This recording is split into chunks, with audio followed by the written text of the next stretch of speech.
This is a pretty disturbing story, and while I began to tell it, I could feel goosebumps on my skin. My daughter Lisa is the sunshine of our life. My wife and I can't live without her. But 4 years back, we almost lost her to a terrible accident. It all started when Lisa turned 5 years old. I'm a graphic designer, and my wife teaches at a preschool. So basically, I'm a full-time dad as well. I love spending time with my kid, but whenever I get too busy with work, I give Lisa small tasks to keep her busy until my work is done. Among every other activity, Lisa loves to draw. This is some habit she picked up from a very young age. Whatever she thinks or likes, she sketches them on her drawing book with her tiny little hands, and I just adore this quality in her. So it was a regular Monday evening. My wife watched TV in the living room, and I was working in my studio. Lisa played with her monster truck sitting on the couch right next to me. She is a quiet kid, which is why I loved having her around, even though I was working. Everything was fine until she struck up a weird conversation with me. "Daddy?" Without taking my eyes off the computer screen, I replied, "Yes, my darling." "Can I ask you a question?" "Sure, what is it?" "Can Spike sleep in my bed tonight?" Hearing this unknown name, I turned to look at her. She was still playing with her monster truck in the same casual way. "Who is Spike?" "My friend." "Is he a friend from school?" "No, he lives under my bed." I frowned and thought this was a bit unusual. I never expected Lisa would have happened to have an imaginary friend. So out of mere curiosity, I asked, "Why does he live under your bed?" Lisa looked at me and shrugged her shoulders, saying, "I don't know." Realizing this was just a phase, and it was pretty normal for kids to have imaginary friends, I said, "Sure, he can sleep on your bed if that's what makes you happy." She gave me a joyful smile, and the matter ended there, at least for then. The next morning I came downstairs, and my wife said Lisa asked for an extra pillow last night when she went to tuck her in the bed. I worked late nights, so I had no idea this happened. My wife further told me that Lisa said it was for her friend Spike, and that I had permitted him to sleep on her bed. Recalling the conversation with my daughter yesterday, I explained everything to my wife. Though I didn't bother much about this imaginary friend thing, my wife certainly didn't seem happy about it. She said I shouldn't encourage such behavior, as it was pretty creepy. I laughed at her thoughts, but within the next few weeks, I too realized that something was wrong about this entire thing. It was a rainy afternoon. Lisa was out to see her grandma with my wife, and I was cleaning the house out of boredom. I entered Lisa's room thinking to arrange her toys, when I noticed her sketchbook peeking from under her pillow. It was as if she purposely kept it there so that no one could see it. My curiosity got the best of me, and I opened her sketchbook. The first 3 pages were fine. The horror began on page 4. On page 4, Lisa had drawn something very disturbing. She drew all 3 of us standing in our garden, holding hands. But there was a 4th character in the picture as well.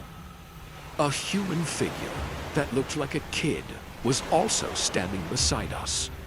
Except the kid had no face, and there was a big hole in his head.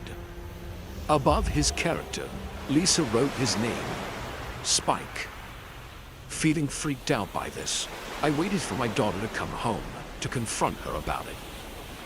When she came home, I showed her the drawing and asked, "Is this your friend Spike?" She quickly looked at me, and then, scaring the hell out of me, looked behind me, as if someone was standing behind me. I quickly turned around, but I didn't see anyone. By this time, my wife also noticed the tension between us, so she quietly stood beside me. "What is there, Lisa?"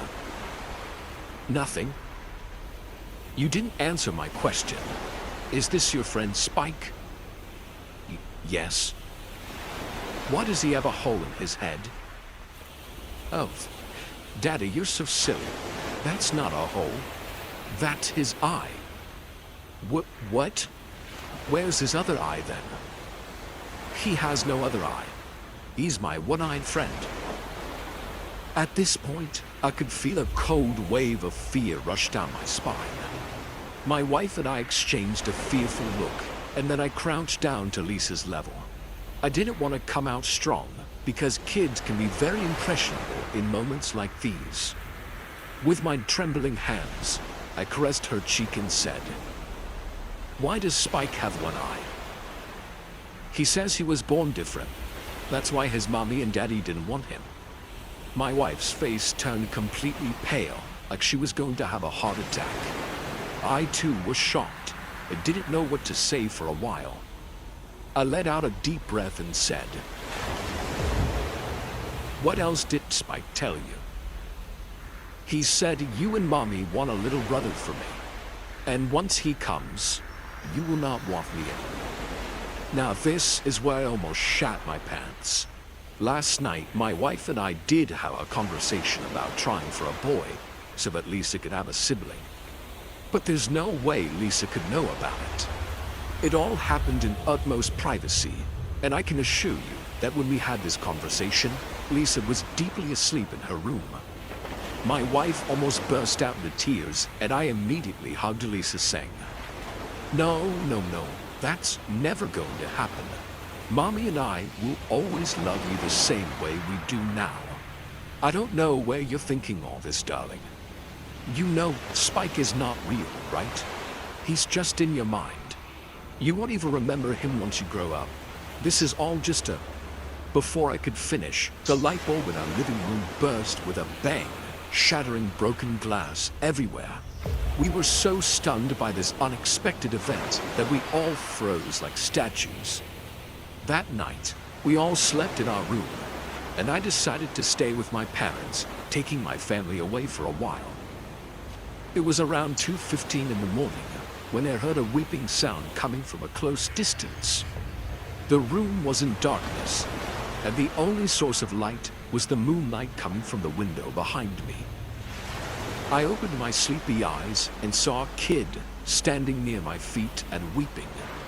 Thinking it was Lisa, I said in a dizzy voice, "Lisa, why are you crying? It's late. Come on, sleep between mommy and daddy. Good girls don't cry." But she kept weeping constantly. Her entire body was in darkness, so I could barely see her face. Being a bit surprised that my wife couldn't hear any of this, and I was sleeping like a rock, I got up on my bed to grab Lisa's hand. As I stretched my hand towards hers, she, too, placed her hand on mine. Her hand was so cold that it almost gave me frostbite. "What the hell? Why is your..." Saying this, I looked beside me and saw Lisa sleeping like a rock, and so was my wife. As I slowly turned back to this unknown kid standing near my bed, my heart dropped into my stomach. A distorted, tiny human figure resurfaced from the dark. The moonlight fell on its face, and I realized I had been talking to my daughter's imaginary friend, Spike, this whole time. Lisa was right. The kid had only one eye, located right between his head. His skin was horrible, filled with red patches. It seemed like he had been burnt. He kept staring at me with one eye and then blinked. Slowly, tears of blood started to drip from his eye when he opened his mouth, letting out a silent scream. I couldn't bear this terrifying sight anymore, and I ended up crying out loud. My wife and Lisa woke up hearing my spine-chilling scream and switched on the lights. As soon as the lights hit the room, the scary kid was nowhere to be seen. I couldn't sleep the entire night, and neither my wife. Though I told her it was just a nightmare, she felt something off-putting about my behavior.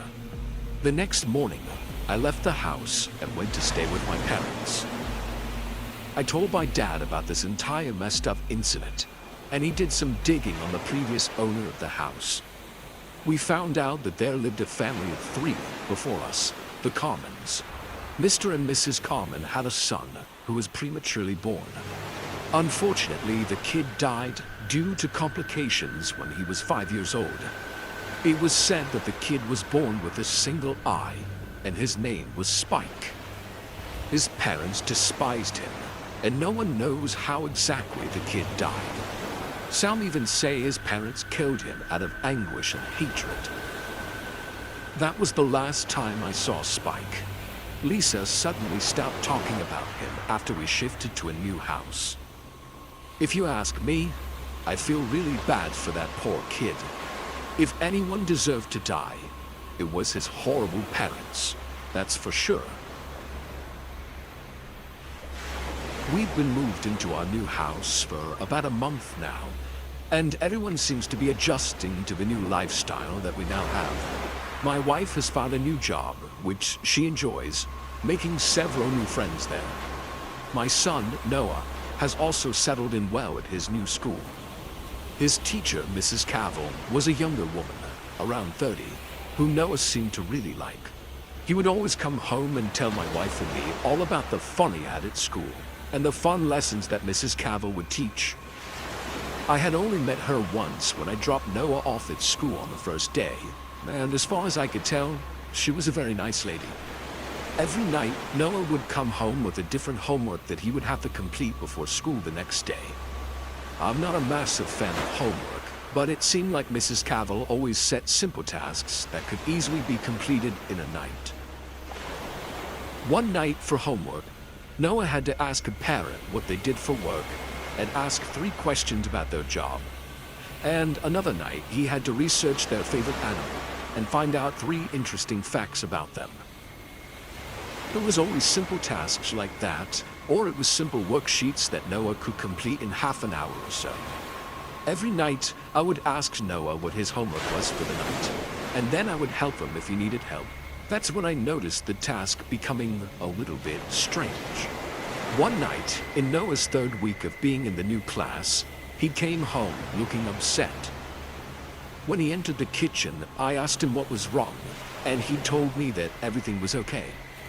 I then asked him what the homework was for the night, and he said that he didn't have any. This was surprising, because he always had some sort of homework task every single night. He had been in Miss Cavill's class, so it was strange that suddenly he didn't. Noah left the kitchen and went into his room, shutting the door behind him. He didn't usually close the door, but I thought he must have wanted some privacy. I could tell, though, that something was wrong, but he didn't want to say to me. Noah spent most of the night in his room, apart from dinner, when my wife and I told him he had to sit at the dinner table with us. He seemed to be in a better mood during dinner, and was pretty talkative and making jokes like he usually did. After dinner, though, he went back to his room, closed the door. We decided to let him stay in there a while, but after an hour or 2, I went to see and tell him that it was time for bed. I walked down to his room, opened the door, and when I looked inside, I saw that he had already fallen asleep over his workbook. I quietly walked over to him to gently wake him up and move him to his bed. But that's when I saw the homework task that was set for the night. The title that was written in Noah's workbook was, "Would I miss my parents if I no longer live with them?" At first, I was taken aback. This was a bizarre task to set for a group of 9 and 10-year-olds. I didn't know how to react to this. I continued to read, though, to see what else he had written. He had written, "I would miss both Mom and Dad very much. I love them both a lot, and they help me with everything. I love spending dinner time with them, but I would probably love someone else as much as them if I had to. Like you were saying today, Mrs. Cavill." When I read the final sentence, I felt chills down my spine. I would probably love someone else as much as them if I had to. The words struck me like a brick to the face. What had Mrs. Cavill been telling my son? What was the purpose of telling him these things? I decided, probably stupidly, not to tell my wife what I had found. She would worry, and she probably had a right to worry, but I didn't want to concern her. I decided to confront Mrs. Cavill tomorrow and ask her about the strange homework task. The next day, I took Noah to school like I usually did, except I walked with him to class this time. I saw Mrs. Cavill alone in the classroom. She greeted me with a smile as I entered the classroom. "Hey, how are you?" she said as I entered the classroom. "How is Noah settling in?" I answered that he was settling in well, but I did have one or two concerns. She asked what they were, and so I explained. "I was just curious about the homework that you said yesterday, the one about how much they would miss their parents. I'm just concerned because it's a very strange and confronting thing to ask a group of third graders. I also noticed that Noah wrote that he might have to love someone else if he had to, like you told him. I would really like you to explain that." I told her quite bluntly. "Oh, that," she replied as she let out a slight laugh. "Yesterday I was teaching about how parents love and protect their kids, but also how that there are also other people that would be there to help them if they needed it." I wasn't satisfied with this answer and was about to question her further when suddenly a large group of children entered the classroom. They were all walking in 2 rows. They all greeted Mrs. Cavill one by one. They seemed very well behaved, almost too well behaved. I then saw Noah take a seat next to one of the students who was staring at the front of the classroom with their arms crossed.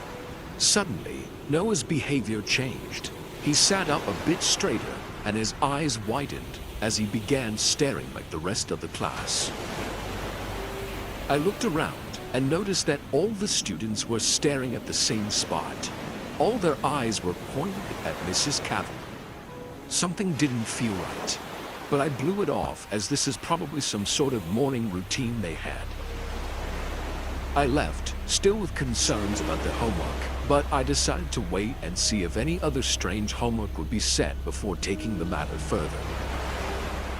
I decided that I would pick Noah up from school though, so I left work a little bit early and drove over to the school. The school bell rang, and soon all the students were dismissed and started to come out of the school gate. Most of the kids came running and screaming out of the gate, apart from Mrs. Cavill's class. They all walked out in a line, walking in time. This disturbed me. I had never seen a group of students so well behaved, especially even after the school bell had rung. Noah walked over to the car and hopped in. He didn't say anything and sat in his seat, staring straight forward. I asked him if he was okay, and he just replied with the word yes. I drove him home in silence, and when we got home and inside, Noah went straight into his room and closed the door. I knew something was definitely wrong, but I didn't know what. I decided to leave him alone until my wife got home, and I would tell her everything that had been going on. She got home about half an hour later, and I sat her down and explained everything. She sat and listened, and started to look more and more worried with every word I said. Maybe I should go talk to him. He might like that, she said once I had finished explaining everything. I agreed, so she went into his room, and I waited out in the living room for them to finish talking to each other. 15 minutes later, Noah walked out of his room and into the living room. He was holding a small workbook and he said, "Can you help me with my homework, Dad?" Of course. Come, show me what you need help with," I replied. He held out the notebook, and I took it out of his hands and read the homework task for tonight. Written on the top line of the page was one task: research the best way to inject your parents with anesthetic. I was barely finished reading the first sentence when I felt the sharp pain in my neck, and I looked down and saw the needle sticking out the side of my neck. Noah was holding the other end of the needle, a blank stare on his face. Everything started to go black, and the last thing I remember was seeing Noah staring down at me as I laid on the floor. I don't know how long I was out, but I was awoken by my wife screaming and crying. I woke up startled and she continued to scream. "He's gone. Noah's gone." She kept screaming. I looked up at her, and the first thing I saw was the small pinprick on the side of her neck. She had been injected too. I didn't know what to do, but I knew I had to find my son. I tried my best to get up, but I think the drug hadn't properly worn off yet, because I still couldn't move properly. I could move my arms, so I managed to get my phone out of my pocket and dial the police. I explained to them what happened, and they said that they would send officers out and they would begin to look for Noah. I then noticed that it was already 9 in the morning, so I decided to ring the school and see if Noah had gone there. I dialed, and a lady answered the phone. I asked if she had seen Noah from Mrs. Cavill's class. "No, I'm very sorry, but we haven't seen him today. In fact, we haven't seen anyone from Mrs. Cavill's class today. They're all absent." Which is very odd because Mrs. Cavill hasn't shown up for work either today. The lady on the phone said. I hung up and sat in silence for a moment. My wife had heard what the lady said, so she also just sat there in total silence. That was all 3 weeks ago, and Noah is still missing, along with Mrs. Cavill and the rest of his classmates. All the parents of the kids in Noah's class have the same story. They were injected with something by their own children, and when they woke up, their child was gone. No one knows where they went, but we all had the same questions. Were they all together? Was Mrs. Cavill with them? Was this all planned? Why were all the students acting so strange the day leading up to this? Were they hypnotized or drugged? Or maybe something even more sinister was happening.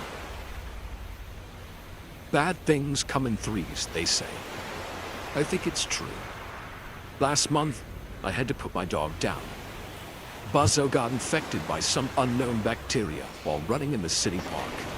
Though my vet tried her best to save him, sometimes doing everything you can still isn't enough. I cried a lot after burying him at our local cemetery. A week after this, I caught my boyfriend cheating on me. Our 4-year relationship ended in 1 minute. Then, when I thought things couldn't get any worse, I got fired from my job. I shut myself in my room and didn't go out for 2 weeks. The only thing that gave me the strength to get back up again was my art collection. It was the only thing that accompanied me through the difficult times. I spent most of my time looking and curating my collection. Soon, I managed to find a new job, albeit it was located very far from my home. It was a 30-minute bus ride, and then a 20-minute walk to my apartment. That was pretty much the only downside, because the bus ride was very boring, and only a handful of people took the bus at such late hours. So every day while leaving the office, I prayed to God to get me home safely. It's scary walking home alone at night, probably even more so for a woman. I often worked overtime, and by the time I got off the bus, it would be around 9 p.m. 20 or so minutes of walking meant that I would get home at nearly 9:30. In December, when it got dark by 5 p.m., it was pretty dangerous. I always walked as fast as I could and held my keys between my knuckles. The other hand was always in my coat pocket, ready to grab the pepper spray. For a couple weeks, nothing ever happened until last night. Last night, everything was different. I worked later than usual, so by the time I went to the bus stop, it was already 8:30. The stranded bus stop stood on the street like a forgotten memory. The last bus comes at 9, so I realized I would have to wait half an hour. I shivered and scrunched up my shoulders. It was -15 degrees, and I couldn't wait to get home and snuggle underneath my covers. My face was starting to get numb due to the cold. I kept my bag on the bench to light up a smoke. I've recently started smoking again. As I clicked my lighter and the yellow flame flashed up, my eyes went to the other side of the road. A guy was standing there, looking directly at me. His clothes were unclean, covered in patches of dirt.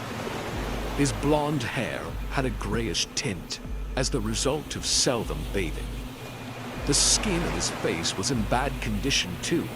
There were scratched wounds and pimples all over his cheeks and forehead. In one word, he looked like a homeless person with a serious drug problem. After staring at me for seconds, the guy started to slowly walk in my direction. I didn't flinch or react to this. I let out the first drag of my cigarette and just kept my hand inside my pocket, grabbing the pepper spray tightly. He crossed the road and came to the bus stop. Not getting any reaction from me, he tried to act cool. He kicked a pebble on the street and then looked at me again. I could feel his eyes on me. But before he could walk up to me, bright headlights appeared from the distance. I looked up at the sky and thanked God for making the bus arrive earlier that night. Without wasting a single second, I threw away my half-burnt cigarette, grabbed my bag, and got on the bus. But unfortunately, the man didn't leave me alone. He got on the bus too. There were 4 to 5 people on the bus. I sat down by a window seat, and the man stood near the door. Our eyes met. He grinned ear to ear, showing his grimy yellow teeth with stains of tobacco, or God knows what. I realized that he was planning to get off at my stop, so he could do whatever came to his mind when he saw me at the bus stop. He hasn't said or done anything disrespectful, so I couldn't take any actions against him. When my stop came, I got up to walk past him. I was waiting for him to do or say something weird, so that I could scream or tell other passengers about him. But to my surprise, he moved out of my way like a gentleman, so that I could get off the bus without any trouble. I got down, and as expected, he did the same too. I once again grabbed the pepper spray tightly, because I knew now he was going to follow me home. I turned around, and there he was, following me like a night owl. His eyes glowed like a wolf. The sick smile remained on his face. He was walking at a slow pace. The sound of his shoes crunching on the concrete ground increased my heartbeat. I started to walk faster. His footsteps quickened too. I grabbed my keys tightly and looked back. He blew a kiss at me and called out to me. "Hey baby, where you going?" I stopped and screamed. "Leave me alone, or I'm calling the cops." The cops will take 10 minutes or more to come to your rescue, whereas I can cover the distance between us in 5 seconds or less. You still think that's a good option? I started running. I knew he was going to follow me, and I couldn't let him follow me home.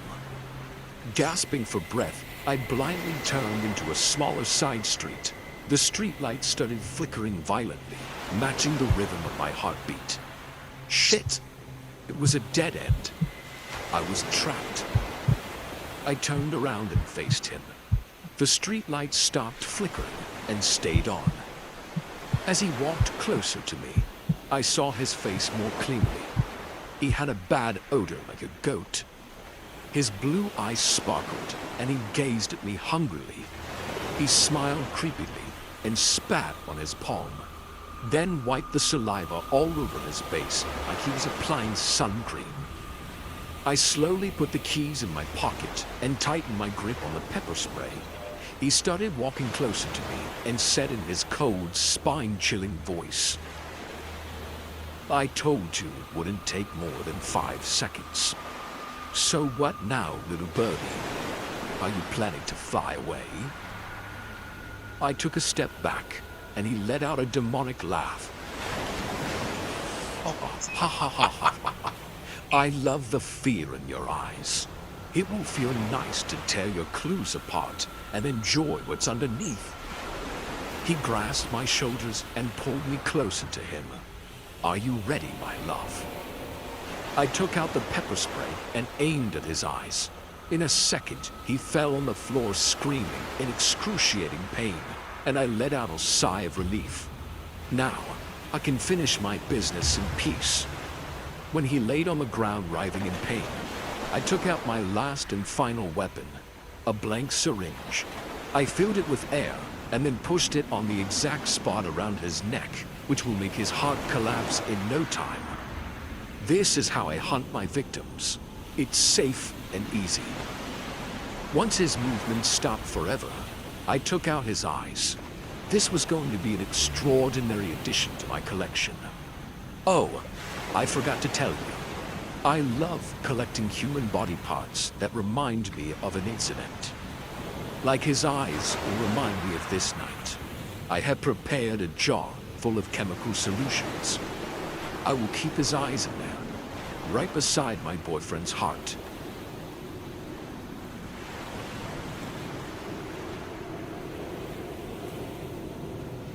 There's something to be said for the age of modern convenience. As I listened to my boss drawl on and on during our Zoom meeting, I thumbed through various items on Amazon that I didn't need to buy, but felt compelled to buy. I had multiple orders on the way, and the highlight of my day had become receiving text alerts from Amazon with a little photo of my package leaning against my doorframe, the black arrow on the box greeting me with a smile. It was a feedback loop I'd come to rely on. Speak of the devil, my phone buzzed with the delivered alert. I had gotten a yoga mat and some other items for my apartment, and more were on the way. My boss broke through my consumer haze. Martin, can we expect that report by the end of today? I had completely forgotten about the report. I unmuted my mic and said, yeah, I need to add a little more to it, but I'll finish it up before I leave today. There was a gentle murmur of laughter. I was working from home, so I wouldn't be exactly going anywhere. Well, you know what I mean, I added. Working from home continued to blur the imaginary boundaries I struggled to maintain between work and personal life. Now, there wasn't much of a distinction between when I was on the clock or off. My desk space, where I would play video games and browse the internet, had become the same place I'd take Zoom calls and respond to passive-aggressive emails. Thankfully, I had a work laptop that helped me mentally separate these activities. But I knew I would be working late, far past when the office would typically close. After all, I was already home, wasn't I? The end of the workday didn't exist anymore. I muted my cell phone and forgot all about the package waiting by the door for me. I finished cobbling together my report by 10 p.m., and by that point, my brain was so shot that I decided just to watch some TV and go to bed early. It wasn't until I grabbed my phone to charge it that I noticed that I had received 6 notifications from Amazon. I swiped to expand the text. They were all for the same package, which had already been delivered. Confused, I thumbed over to the track package screen and noticed that multiple pictures had been taken from the same package and sent as updates. The light in the background of the photos had faded, and by the time the last photo was sent, it was dark out, and my porch light was illuminating the package below. What the? I whispered. I couldn't fathom why the delivery person would keep swinging by my door to let me know that my package was still sitting there. I hadn't noticed before, but by the last photo, the package was oriented differently, as if the delivery person had nudged it closer to the door. I didn't know whether to feel impressed or creeped out by the delivery person's dedication. I did live in a large apartment complex, and it wasn't unusual to see Amazon trucks coming and going at all hours of the day. But I never received more than one notification that a package had been delivered, let alone multiple photos of the same delivery. I quickly explained to myself that people were probably ordering more things than usual during the cold winter months. So Amazon had been more vigilant about packages being stolen from doorsteps and went heavy on the notifications, so they didn't have to worry about resending stolen or missing packages. It didn't explain everything, but it did make enough sense for the time being. I peeked out the window by the side of my front door. It was dark out, and I couldn't see much at all. I opened the door and found the corridor empty like a graveyard. No one was there. I uttered to myself, "Bloody freak," and closed the door. I plugged my phone in so it could charge and slid into bed. I must have been almost dreaming when a text alert on my phone woke me up. I reached over to my nightstand and felt a pang in my chest as I looked at my phone. It was another text from Amazon. When I thumbed over to what had been delivered, it wouldn't say. The field had been rendered blank, but I could see a picture of a yellow mailer envelope leaning against my door. The photo quality was low grade, but the package looked a bit dirty for some reason. I was beyond perplexed. I had never received an update in the middle of the night before, and couldn't believe that was standard Amazon procedure. Maybe the delivery guy was legitimately high.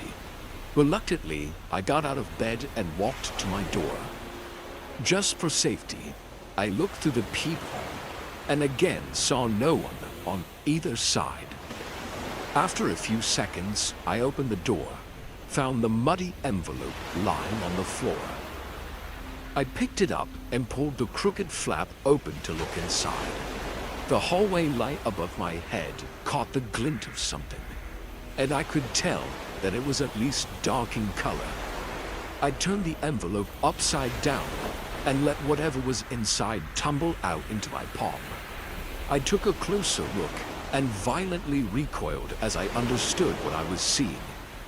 They were teeth, bloody rotten teeth. The kind you see as a result of giving bad oral hygiene. Yes, that's what they were. The envelope was full of them. So many, in fact, that I doubt that they came all from one mouth. What I had mistaken as mud on the envelope was dried blood. I stifled the urge to vomit and grabbed my phone to call the police when my eyes went to the end of the long corridor. A man stood at the end while staring at me with huge, ferocious eyes. His eyes were glassy blue and could stare into your soul. He shouted at me saying, "Do you know how much hard work it takes to deliver packages door to door? Listen, dude. No, you listen. Even after a tiresome day, I cared to wait for the safety of your package. I kept on texting you as it lay unprotected in the open, outside your door, but you were so busy living your pathetic life. And in return of my favor, you called me a freak. Do I look like a freak to you? You're asking me this after leaving rotting teeth on my doorstep. Those belong to the people who insulted me so far. I made them pay because they didn't appreciate me. And now it's your turn." What the hell are you saying, man? But before I could get my answer, the man took out a knife from his back pocket and started to come at me full speed. It happened in a wink, and I got inside my apartment and went to close the door. The psycho was so fast that before I could lock the door, he inserted his arm into the gap as he tried to stab me. But I was no easy scare either. I slammed the door hard on his hand, and a cracking sound took place. He screamed in terrible pain, and the knife fell out of his hand. Blood sprung out from the broken bone, which pierced out of his skin. I could see the white bone filled with a grayish bone marrow, cutting his flesh and splattering blood all over my wall. The man was definitely a nut job, because even though he was beyond hurt, he still didn't budge. Not having any other option, I hit him in his wound with my elbow, and his partial hand broke down swinging like a tattered piece of bloody cloth. Finally, he let go and removed his hand, and I double-locked my door. "Leave now, or I'm calling the cops on you. I'll be back. No one has ever lived in peace after insulting me. I'll be back. Soon." I could hear him leaving as his crazy laugh faded away. I have complained about Amazon, and they have reported this man to the cops, but no one has been able to contact him since that night. The cops are still looking for him, and I only hope he never shows up at my door again. I haven't shopped at Amazon for a while. That goes without saying. There's a person at your front door. I opened my eyes and glanced at my nightstand. My phone was buzzing with a notification. According to the alarm clock, it was 3:03 a.m. I reached for the phone, still half asleep. There is a person at your front door. My Ring doorbell camera was active. Something had set off the motion detector. Well, someone. A face filled up my screen. I didn't recognize the man. He was pale. Eyes were wide. Lips were thin. Wearing a baseball cap over long hair. The stranger slipped off camera for a moment, and I got out of bed, moving carefully so I didn't wake up Susan. There was a bat in the corner. I grabbed that and a flashlight from the nightstand, then headed downstairs. I heard a scraping sound from the other side of the front door. Taking a deep breath, I held the bat close. "What are you doing out there?" I called out. The sound stopped. There was a long silence. I became excruciatingly aware that I left my phone upstairs. "Just a delivery," the man responded eventually. "Amazon." "It's 3 in the morning. Sorry to disturb you." I heard footsteps, then an engine starting. I peeked out of the window. I saw a brown delivery truck pull out of the shared parking lot between our townhouses. After a few minutes, I opened the door, and there was a white Amazon package with a familiar smiling logo. I brought the box inside, then locked and deadbolted the door. This package wasn't for me. It was the wrong name and wrong address. What the hell kind of Amazon guy makes deliveries in the middle of the night? I asked myself, shaking the box. I decided to put it back in the mail the next morning, so it could be on its way to the right address. The same Amazon truck drove through the neighborhood a dozen times over the next week. I saw the driver making his rounds at all hours of the day. He wore the same jeans and faded hoodie constantly. The man was thin, a little on the short side, and he walked with a manic energy to his step. I'd never seen a delivery driver so excited to be on his route. He seemed to be most active late at night. More than once, I'd peek out of the window to see him standing close to the neighbor's door, fidgeting, then dropping a package roughly on the welcome mat. The first murders took place the next weekend. "Terry, come over here," Susan called from the living room. I was in the kitchen making us dinner. My wife mentioned for me to join her at the window. I noticed the red and blue flashing lights before I reached her. There were 3 police cars in our parking lot, as well as an ambulance. Uninformed officers swarmed around the townhouse directly across from our own. While we stood staring, paramedics wheeled out a stretcher carrying a black body bag. A second team followed with another gurney. On this one held one of our screaming, twitching neighbors. "Jesus," Susan whispered. "Is that Mrs. McCourt?" It was hard to tell from a distance, and with our view blocked by the cops, but the woman on the stretcher looked an awful lot like her elderly neighbor. Her blanket was covered in red stains. Something had torn up her face and neck, ripping her cheeks open to the bone. The skin hung in wet flaps. While I couldn't be too sure, it appeared like one of her eyes was gone, leaving nothing but a raw socket. "Do you think it was an animal attack?" Susan asked. "I don't know. Can you ask your brother?" I sighed. "You know, he doesn't like talking about ongoing cases. It could get him into trouble with his captain. He doesn't need to give you all the gruesome details. Just ask him if the police know what happened.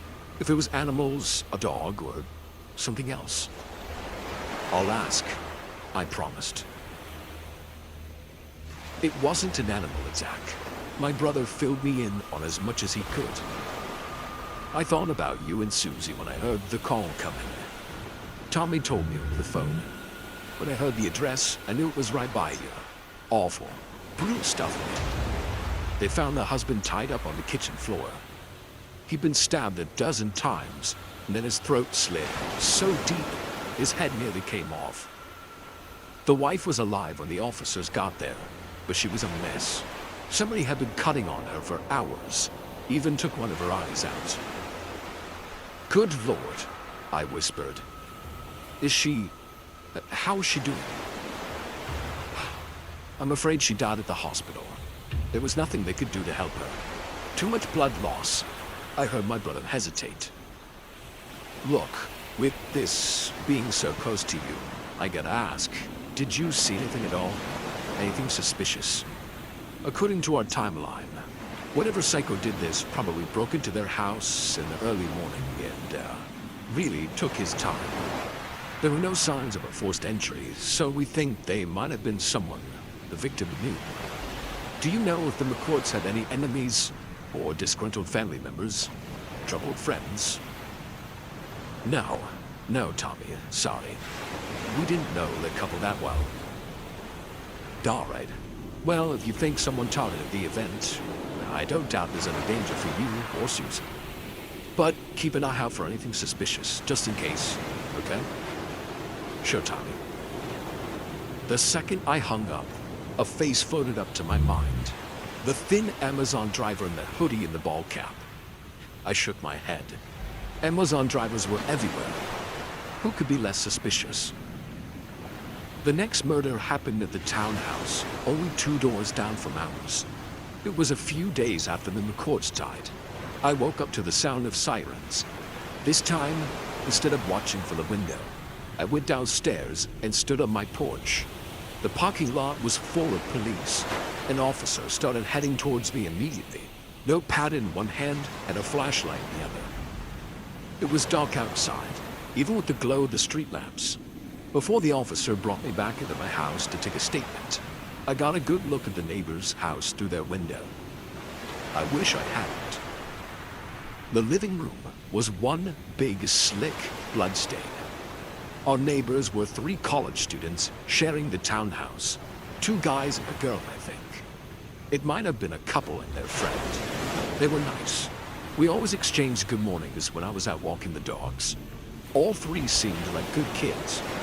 Somebody had decapitated the trio and swapped their heads around, then duct taped them back on different bodies. Their stomachs were sliced open, with the inside bits pulled out and left on the rug in wet purple-gray piles. I just made it downstairs into the bathroom before I threw up. We don't like using the term serial killer this early in the investigation, Tommy told me when I called him the next morning. But I understand that it's alarming for you all. 5 murders in 2 households right next door. It might be time for you and Susan to take a trip away for a while. I was looking out of my window at the parking lot. There was crime scene tape right next door, and more of the yellow and black tape across the lot at the McCourt's place. But that wasn't what had my attention. There was a familiar brown delivery truck parked a few spaces down at another townhouse. I watched the driver standing at the person's door, lingering far longer than he needed to. He dropped the package carelessly on the porch and practically skipped back to his truck. Do you remember when you asked me to report anything suspicious? I asked Tommy while I reached for a pen. There's a license plate I think you should run. I jotted the number down of the truck as it drove out of the parking lot. The driver and I made eye contact before I left. He smiled and tossed me a little wave. They found the driver with his truck parked near a local McDonald's later that afternoon. Tommy filled me in on the details the next day.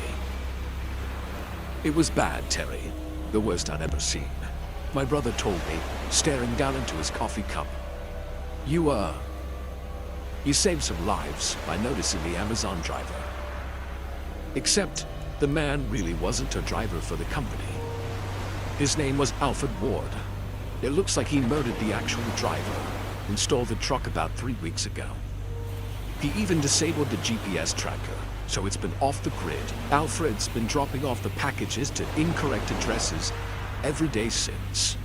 See, that was just an excuse to get on every doorstep. What Alfred was really doing was taking impressions of the locks. That's why there was never any sign of forced entry. He made keys and let himself in. Alfred, he had a key to your place, Terry. We found it in the truck, along with more than a dozen others. And we found the other driver. What was left of the driver, I should say. Alfred got hungry, I guess. Took a few bites of the guy each day. Tommy's hand was shaking as he took a sip from his coffee. The driver's arms and legs were stripped to the bone, Terry. Gnawed on, like an animal got to them. And the worst part, when we took Alfred in, he was smiling. He looked so happy when he opened the trunk and saw all the blood. I didn't say a word in reply. I just paid the bill for the breakfast and left. My first stop was the hardware store. I needed to change the locks. My name is Christy, and I moved into a new house last year. It was a farmhouse on the outskirts of the city, perfect for me and my boyfriend, Edmund. We had a dog named Buzzo, who was a big girl, part husky and part shepherd. The house was about 100 years old and had a colorful history.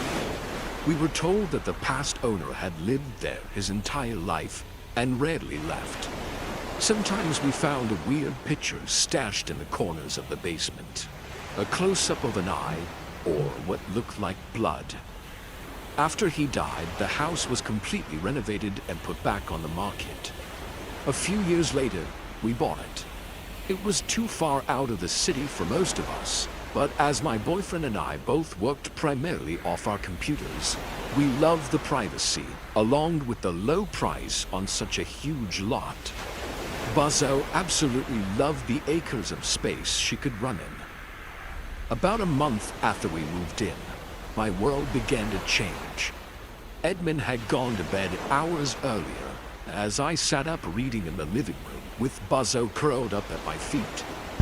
Then a bang on the door made me jump straight off the couch. I was literally on my feet within seconds, staring at the door. It was almost 2 in the morning, and no one lived anywhere close to us. I thought maybe a car had broken down and a person needed help, so I approached the door. Buzzo was growling at my heels, peeking around me at the door. Our door was thick mahogany wood with no peephole. There was a small half-moon window at the top, which I stood on my tiptoes to see out. It was dark and I couldn't see anyone out there. Who was there? No one answered for a moment, and then I heard a grunt. It made me freeze. I started to wonder if maybe an animal was running around injured and had crashed into my door. Hello? And then he laughed. It was barely audible, nothing more than the smallest of giggles, but I heard his thick voice giggling. Buzzo immediately started barking and backing away. She had obviously heard it too, and it literally made her fur stand on end. Edmund came downstairs rubbing his eyes and saw us. What's all the barking? Then he saw my expression and added, What's wrong, babe? There's someone out there. I can't see him, but I heard him. Edmund gave me a puzzled look and then approached the door, looking out the window a lot easier than my 5'4" self could. I don't see anyone.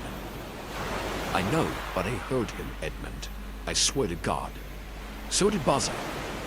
Edmund turned and went into the hall closet, taking out his steel baseball bat, something he had bought the day we decided to move here. Stand back further and hold on to Buzzo. Then he unlocked the door and cracked it open, peering out.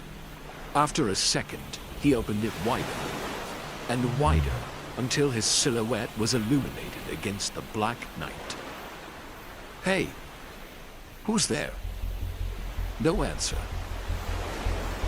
I'm calling the police if you don't leave.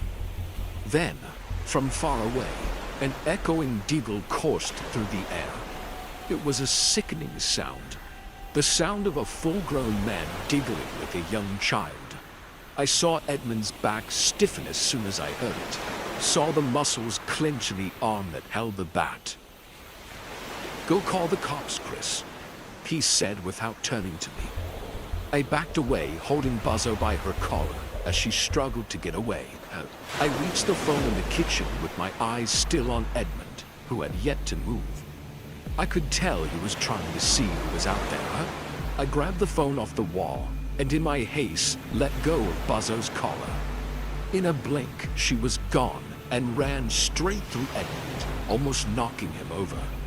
She ran straight into the thick darkness, Edmund screaming after her. I completely forgot about the phone and I called 911. All I could think about was my dog. I ran straight out after her. Edmund grabbed for my arm but missed. "Chris, get the fuck back here."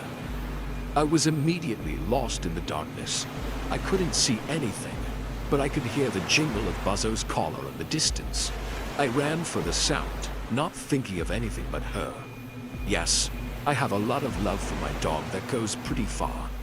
I adopted her when I was 16 after my sister had committed suicide. She is what pulled me through my depression. She was everything to me. "Buzzo." I heard a muffled snort to my left. It sounded like when someone tries to stifle a laugh. I felt something grab my arm and screamed out, throwing a wild fist. I connected with Edmund's jaw, and he stumbled back, cursing. "Sorry." And I swing.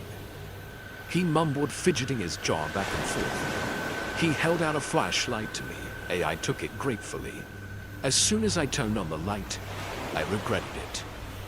The light reflected into the eyes of something that I wish I had never seen.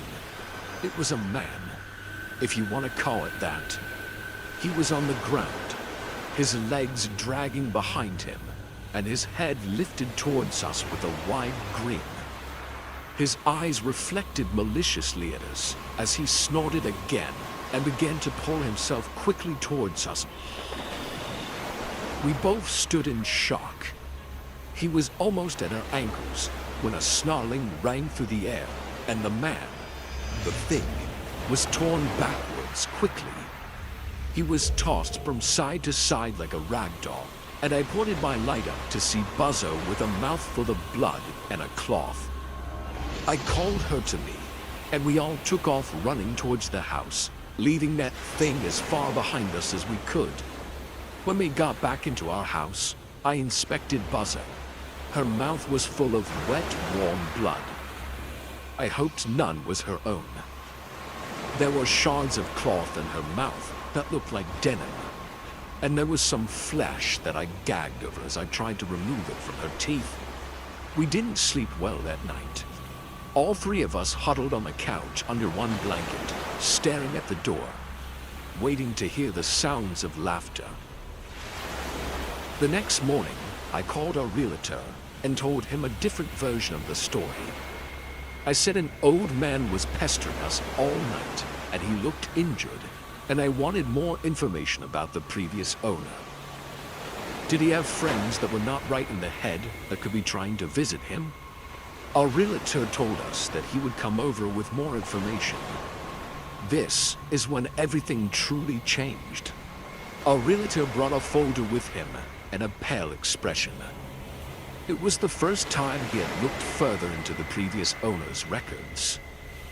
The man's name was Stanley Ronald. He was never married and had no children. He had been ordered to seek medical help at a younger age to battle sociopath-type problems, including cutting himself and killing small animals. When his parents died, he was 24. He never left the farmhouse he was born into. In layman's terms, they'd said that Stanley had started to show more gruesome self-inflicted wounds, including gouging large pieces of skin out and eating them. He would take a vegetable peeler to his arm and peel long pieces of skin off and would slurp them like spaghetti. He refused to be treated and removed himself from the ward. This was all years ago, remember, and things were not as strictly enforced. Stanley lived out his days alone in his house. One day, a person who was lost in the area came to his house to use the phone and was hit with a disgusting odor. The smell of rotting flesh filled the house. The person called the police, who broke into the house. On the floor were the decomposing remains of what was left of Stanley's legs. Both legs looked like they had been cleanly severed right below the knee. And both legs had the flesh chewed off almost to the bone. The police thought that foul play was present and that someone had murdered Stanley and animals had got to his legs. They didn't know that Stanley had loved the taste of his own flesh. They didn't know that Stanley was a sociopath. What they did know was that Stanley's body was unattainable. They never found the rest of him. They assured that he had been murdered and closed the case quickly since he had no family or friends to care about his loss. Stanley was never seen again. Until that night, he dragged himself giggling to our porch. Happy to meet the new guests in his house. Happy for the smell of young skin. You hear the uneven footsteps first. Drag, click, drag, click. That's how you know she's behind you. The heel is broken off of her left shoe as she drags it across the ground with every step, a sharp contrast to the steady click of her intact heel. "Help me," she whispers, and that's when you realize the limping woman is behind you. My friend Stefan and I were having lunch at school when he kept on saying this rubbish. It was said that she was a teacher at elementary school some decades ago, young, beautiful, and the victim of a terrible murder. She had been walking home to the house she shared with her parents one night after school when she realized she was being followed. She sped up, and so did her pursuer, until both were running down this dark country lane with only open farmland on either side. Her heel broke and her ankle snapped as she fell. Her pursuer became her murderer. It was a slow, torturous affair that left her beaten and covered in stab wounds. And when her killer was done, he just left her to bleed out beside the road. She wasn't found until the next morning, and by then, all anyone could do was search for the person responsible. While some believe that the man was caught and dealt with not long after, others think that he or she is still at large, and the limping woman, as the victim came to be known, won't rest until her killer is caught. There, I was always skeptical about this story. I said to Stefan when he brought up that a friend of a friend of a friend had met the limping woman during lunch at school one day. It's true, the guy was out at the old highway a couple nights ago and saw her. Stefan insisted stubbornly over our sandwiches. If he saw her, wouldn't he be dead? Also, I thought you weren't supposed to turn around. Heard her. Whatever, you know what I mean, Ryan. Sure, I said with a roll of my eyes. It always frustrated Stefan that I didn't share his willingness to believe the unbelievable. So how did he get away? He said the words, duh. What words? It is said that her last words were, "My mom's waiting for me at home," before the killer murdered her. So if you come across her, you have to say that without turning back, and the ghost of the limping woman will let you go. What bullshit? You don't believe this? Everyone believes this, 'cause it's a true story. Before I could argue with him more on this, recess got over. We headed to our class, and as we entered, we received a surprise. Instead of our cranky history teacher, Mr. Peterson, there was standing a beautiful woman in her late 30s near the chalkboard. We all got seated, and the woman introduced herself as Miss Marianne Clare. our new substitute teacher. Your teacher, Mr. Peterson, had to go away for a while due to some personal reasons, so I'll be covering him. Shall we start? Boys in our class seem to get more interested now. Miss Claire was teaching us the history of our town when Stefan asked, do you know about the urban legend of this town? I expected Miss Claire to shut him up for asking such a stupid question, but she didn't do that. She paused and gazed at the entire class for a second, and then said, "You mean the story of the limping woman?" All the students exchanged an awkward look, but Miss Claire didn't mind. "How many of you believe in that story?" Almost everyone raised their hands, except me. Seeing me giving a mocking smile, Miss Claire looked at me and said, "You, what's your name?" Ryan. "So, you don't believe in this story, Ryan?" "Obviously not. It's just another made-up scary story. I mean, there's no proof that it happened." "Do you know the woman upon who this legend is based used to be a teacher at this school?" "What?" "Yes. I heard her name was Hannah." "So you mean she does exist?" "All I can say is those who have tried to look for her never came back empty-handed. In fact, some of them never came back." An eerie silence echoed in the class as everyone got the chills hearing Miss Claire. On our way home, Stefan again brought up this topic of the limping woman. "I told you it's true." "No, it's not." "Then how come Miss Claire believes in it too? Didn't she say that the woman used to be a teacher in our school?" "She is nuts, just like you all." "Fine. Let's go to the spot tonight and see if it's a story or the truth. I have heard that she only goes after people who don't believe in her." I didn't like the way that Stefan said that. I knew he was trying to spook me out, so I replied with an irritating tone, "Whatever it is, no. We could go out there, out to the spot she haunts." "No, don't be dumb. You don't believe it anyway, so what's the big deal? I walk past there a lot, okay? Nothing's ever happened." "Have you gone after dark?" Stefan started to smile. "No, but so what?" "Well, that's when she's active.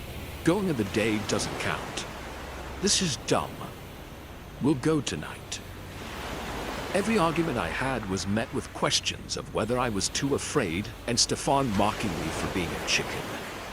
He kept it up for the rest of the way, and by the time I'd reached my block, he'd worn me down. But not because I believe she's there. I'm just going to shut you up. We'll see. The sunset was just after 5 that evening. At 7, we met up on our bikes in front of my neighborhood. We had 2 hours to ride out to the farm where the limping woman was said to haunt and get back before curfew.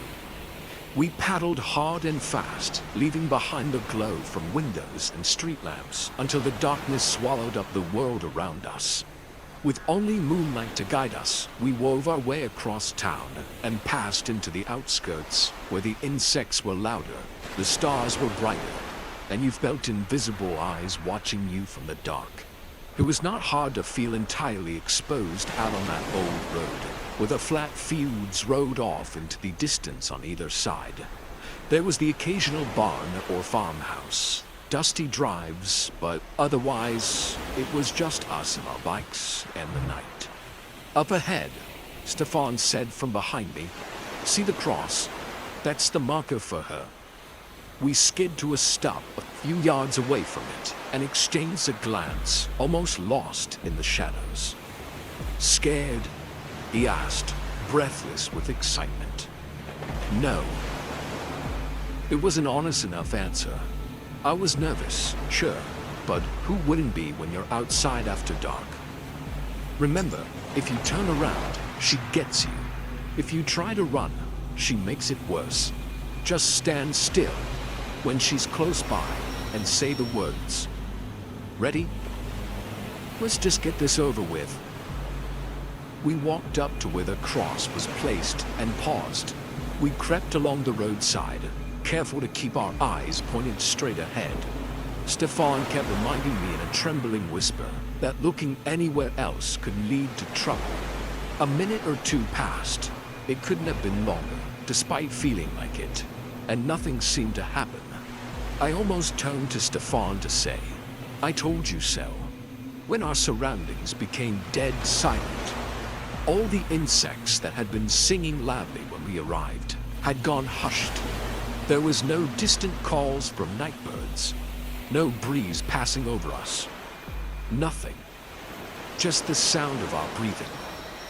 Behind us, the grass rustled, followed by the crunch of loose gravel underfoot, like someone was pulling themselves slowly out of the field and onto the road. Drag, click, drag, click. Every hair on my body stood up at once.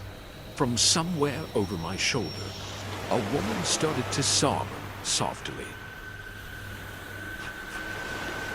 "Help me." Stefan and I looked at each other. It was enough to tell from our faces that we were hearing this catastrophe. But she only comes for those who don't believe in her. But I believe in her. What the hell is happening? The unmistakable sound of someone inching towards us, slowly, painfully, crying out with each step. "Please," she begged. "I'm hurt, and he's still out there." Being terrorized with fear, we both turned around, and what we saw made our hearts jump into our throats. Our substitute teacher, Miss Claire, was standing at some distance. There was burning anger in her wide, scary eyes. She was holding a huge knife in her hand. "You know, the people of this town told you the story a bit wrong. 20 years back from today, an innocent woman was walking home from this road when she was chased and killed by a brutal murderer. The town did nothing to find her killer and turned her sordid tragedy into a spicy, scary bedtime story. The one thing they didn't know was that it wasn't just her mother waiting for her to come home. Her 8-year-old daughter was waiting for her too. I was sent away by my grandma from this evil town. But since then, I promised myself that I'll be back to avenge her death. I may never find the actual killer, but I'm going to kill everyone in this town. You guys are lucky that I'm going to start with you two." She then started to come at us full speed, and we were too shocked to move or even run for our lives. When she was too close, Stefan let out a scream, and we started to run. "I'll make you all suffer exactly the way my mother was forced to. I'll bring justice to her soul. Stop, you little piglets. Stop right there." We were screaming and running, but there was no one out here to hear us cry, just like there was no one to help that poor woman that night. Miss Claire jumped on Stefan, stabbing him in the back, and they fell on the ground, losing balance. To save my friend, I grabbed a rock from the ground, and while Miss Claire was busy tackling Stefan, I slammed the rock on her head. I kept hitting her until she let go of my friend. When she fainted with the pain in her bleeding head, I managed to call for help. The people from the farmhouse nearby called the cops, and Stefan was taken to the hospital. Miss Claire was also sent to the local hospital, where she went into a coma from her injury. The town now knows the dark side of this once entitled urban legend, but I still fear what will happen if Miss Claire ever escapes after waking up. It's going to take a long time for me to trust another babysitter again. My son Rick is currently 4 years old, and I just hope this terrible memory fades away from his mind with time. My husband and I are both doctors, which is why we stay out a lot. Not having any relatives to rely on for keeping watch on our son, we are destined to hire babysitters for him. I am a surgeon, whereas my husband is a gynecologist. We live in this beautiful house, and our son is our world. A few months back, I put up an advertisement on a popular social media platform looking for a suitable babysitter for my son. My husband was very strict on hiring someone smart and not just any drunk teenager for our son's safety. I agree with him too on this matter because Rick needs special care. Many girls applied for it, but a particular application stood out among them. A girl named Mandy Lane wrote a pretty impressive bio. She sounded intelligent, rational, and just the right one to put our faith upon. After discussing it with my husband, I called her to our house one day.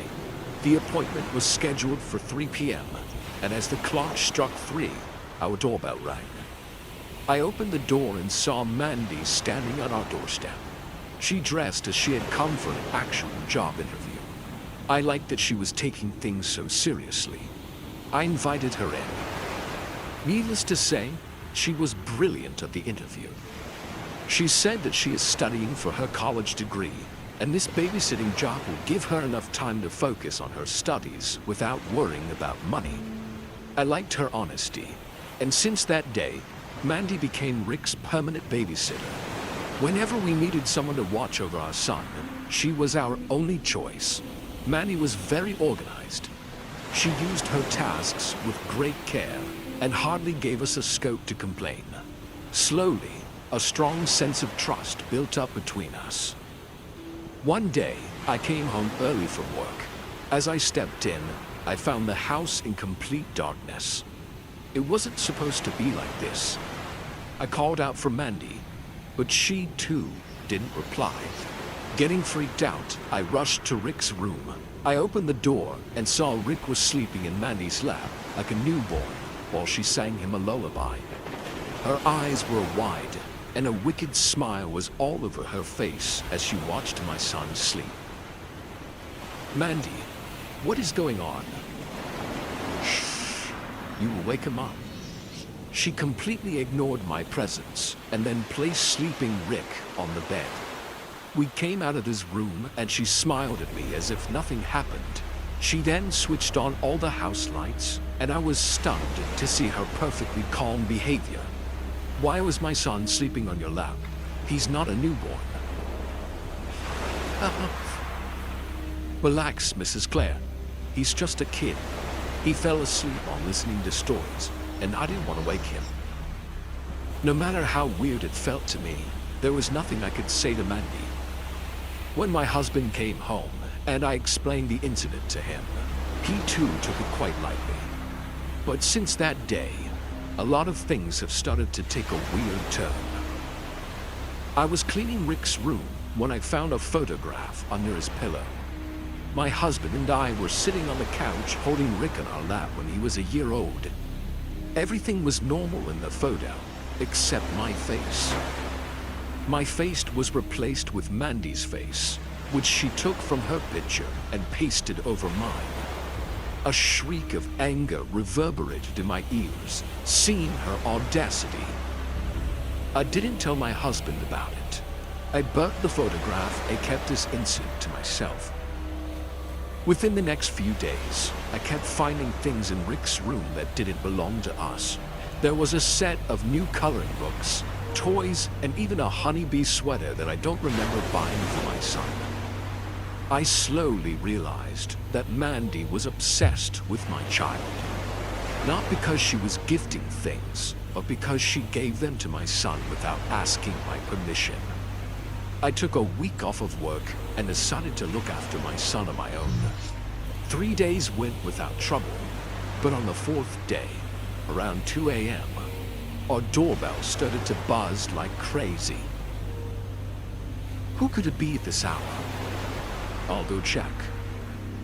My husband went down to check, and everything went silent after that. Minutes went by, but there was no sign of him. I got scared and came down to see a horrible sight. My husband was lying unconscious on the floor. His head was bleeding severely. Someone had hit him with a blunt object, which made him pass out immediately. Jack, are you all right? Rick. Check on Rick. Saying this, he again fainted. I ran to my son's room and saw Mandy grabbing Rick in her arms. Mandy, how dare you touch my son? You freak. Let him go, or I'm calling the cops. Your son? I'm the only one who's there for him. And now all of a sudden, he's your son? What did you think? That you were going to take him away from me? He is mine. Mandy, calm down. Let's just talk it out like adults. Just let Rick go. You're scaring him. Rick started crying, seeing all this crazy behavior from Mandy. But Mandy was entirely out of her mind. What she did next made my skin crawl in terror. She took out a knife from her pocket and held it at Rick's neck.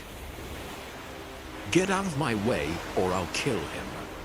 No, Mandy, you won't hurt him. You said you love him. It doesn't have to be this way. Look, you're scaring him. Move away from the door or I'll kill him. I moved out of the door and watched Mandy take Rick away while he cried terribly in fear. He raised his arms at me screaming, but I couldn't do anything. I feared Mandy would hurt him if I intervened now, but I wasn't going to let her leave this house. As soon as Mandy walked to the stairs and put Rick down to walk away, I jumped and pulled my son away from her. Before she could contemplate on this, I pushed her down the stairs with all my strength. Mandy let out one last scream, and her neck broke like a twig, hitting the edge of the stairs. Then her senseless body rolled down to the living room. My husband got up, holding his bleeding head, and I realized what a massacre I had done. We are doctors, so it didn't take a second for us to understand that this girl wasn't going to make it. She coughed some blood, and then her trembling body went lifeless. We called the cops and explained the entire situation. An investigation took place, and the cops dug out some dirt on Mandy's life. It came to be known that her family abandoned her because of her psychopathic tendencies. She stayed in an asylum all her teen life, and then she ran away one day. The people of the asylum searched for her for a few days, but then gave up. She wasn't studying for college or anything. She lived in a trailer. Everything she owned was either stolen or picked up from the dumpster. She pretended to be a babysitter to get a hold of my family.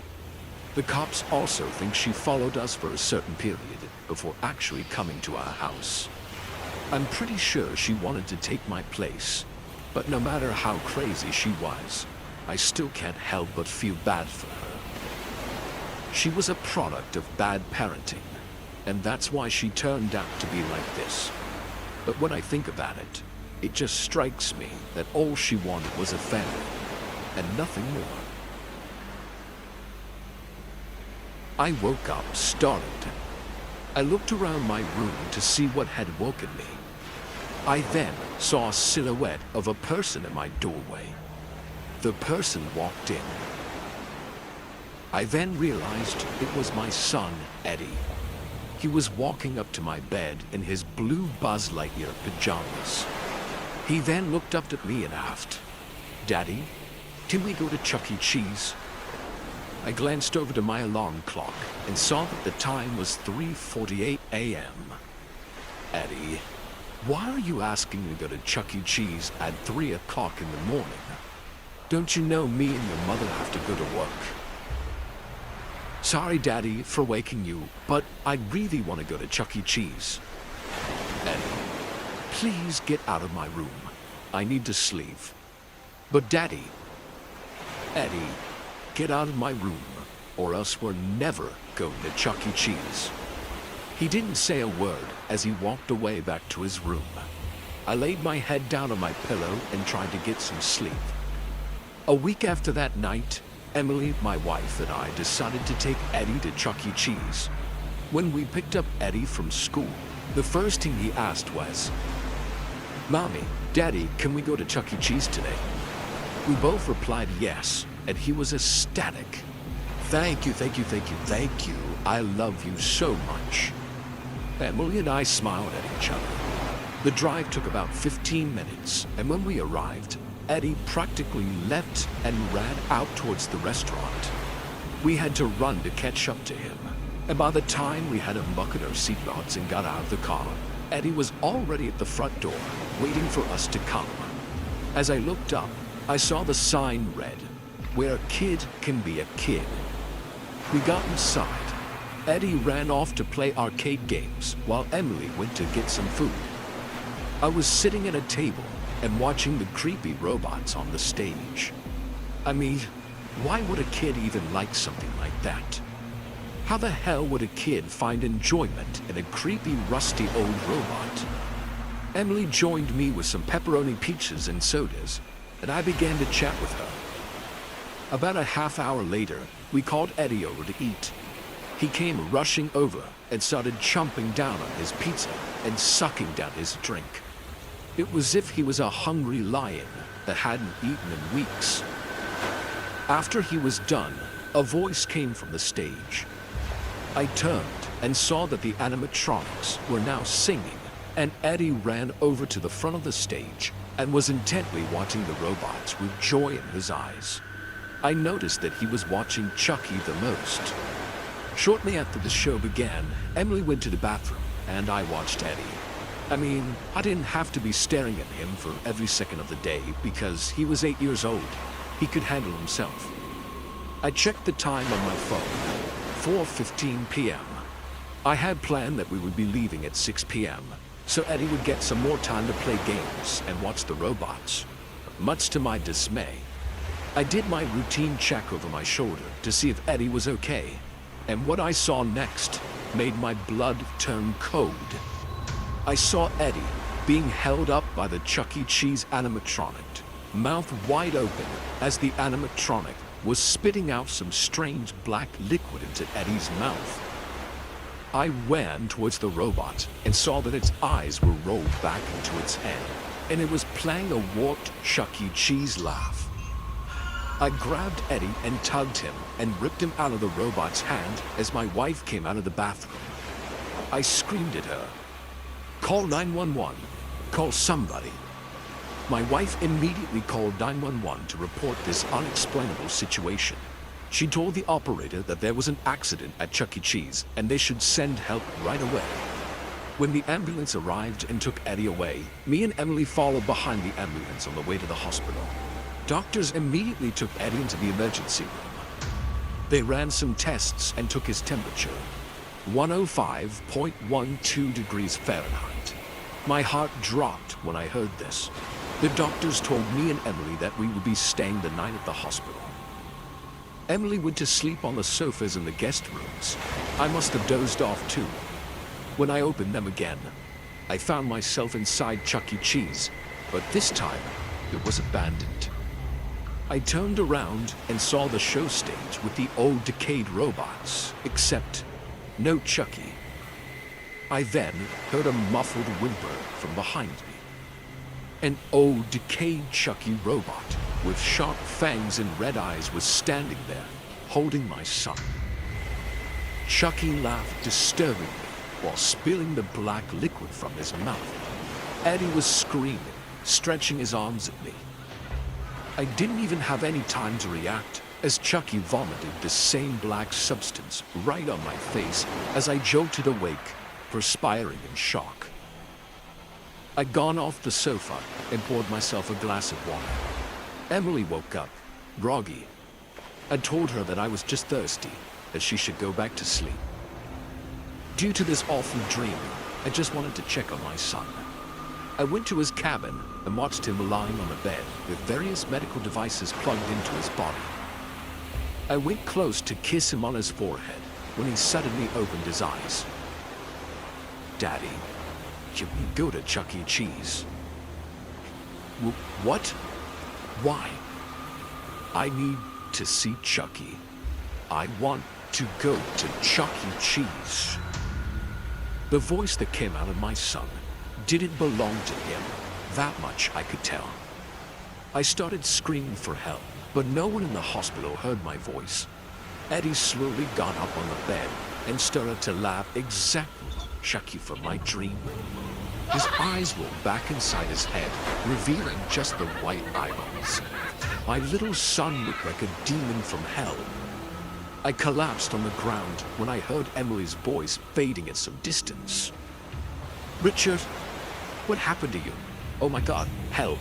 Doctor, somebody help." I woke up the next morning and received 2 news that changed my life forever. One was that I passed out in Eddie's cabin last night. Emily saw me pointing to Eddie sleeping and saying something in gibberish. Practically, whatever I saw, Emily didn't see anything. I agree. I might have been hallucinating, but the second news was more than a shock. It was found that the Chuck E. Cheese outlet we used to go to somehow drugged the kids with some mysterious substance when their parents weren't watching. Because of that, every kid wanted to visit the place again and again. It wasn't just Eddie. Many other kids suffered the same consequences as him.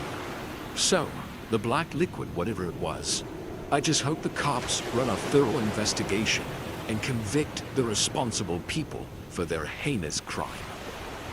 It makes me sick to think how far some business holders are willing to go just to increase their sales. Maybe some other outlet will be different, but the one Chuck E. Cheese where we used to go didn't let a kid be accused in any positive way.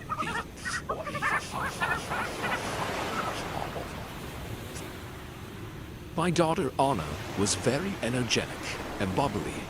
She was my precious little girl, and now she's gone.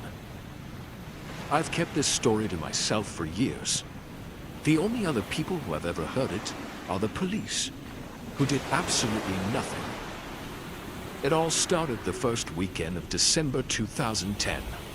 My beautiful 6-year-old Anna was more than excited to be going down to our local park. She would ride her cycle all over the park and laugh in pure joy. I sat on a bench and watched my darling daughter grow up every day, bit by bit.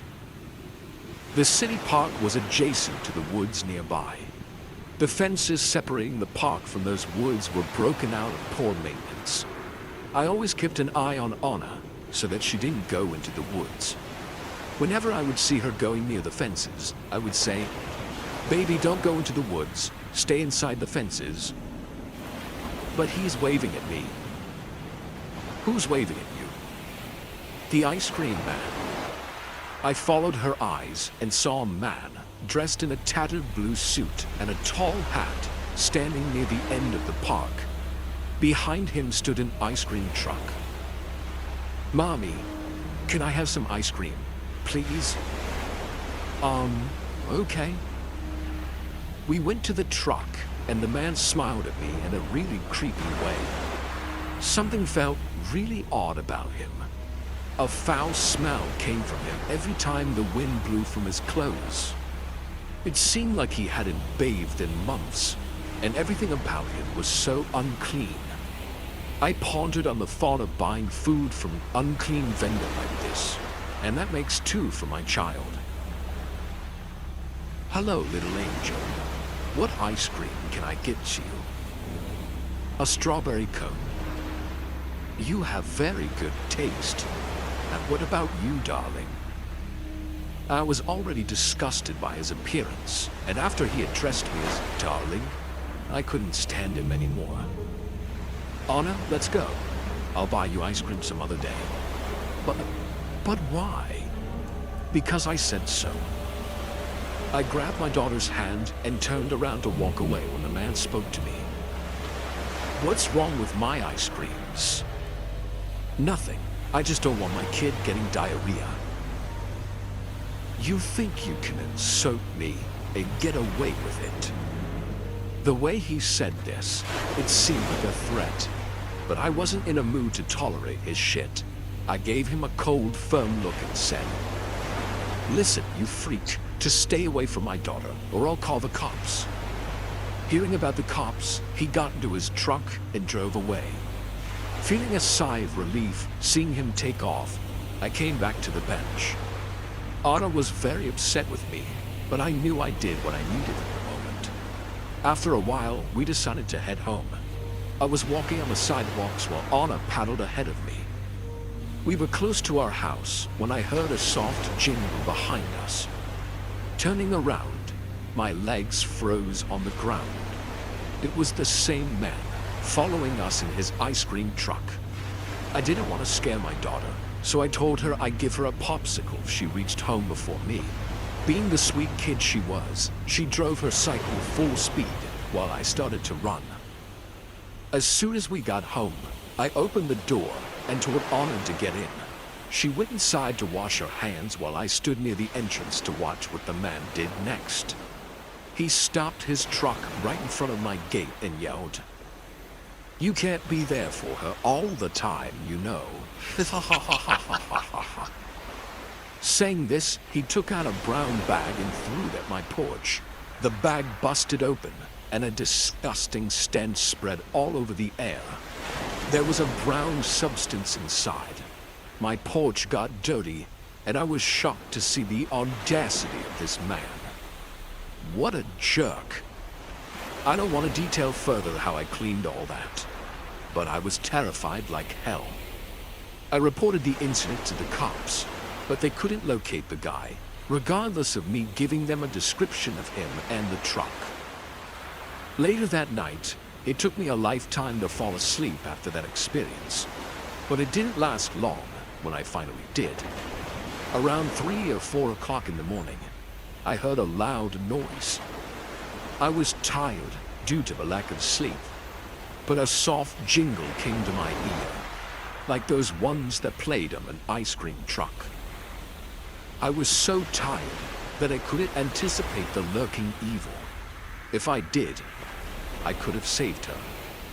It took me a minute to realize that my front door had slammed shut, which confused me further. It was locked. You could only open it from the inside. I walked to Anna's room.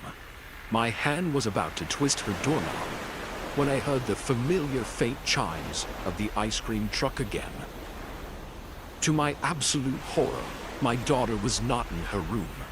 Her bed sheets were strewn across the floor, as if she had gotten up in a hurry. I ran as fast as I could down the hallway to the front door. I ripped open the door and was greeted by that damn ice cream truck right outside my house, and the same man, grinning at me. He waved at me slowly and exaggeratedly, then zoomed out of my driveway. I screamed, "No, Anna," and chased the ice cream truck down the street. The faint outline of my daughter in the passenger seat pushed me to run faster as it kept fading away. All I could hear was the ice cream truck jingle, accompanied by an evil laughter.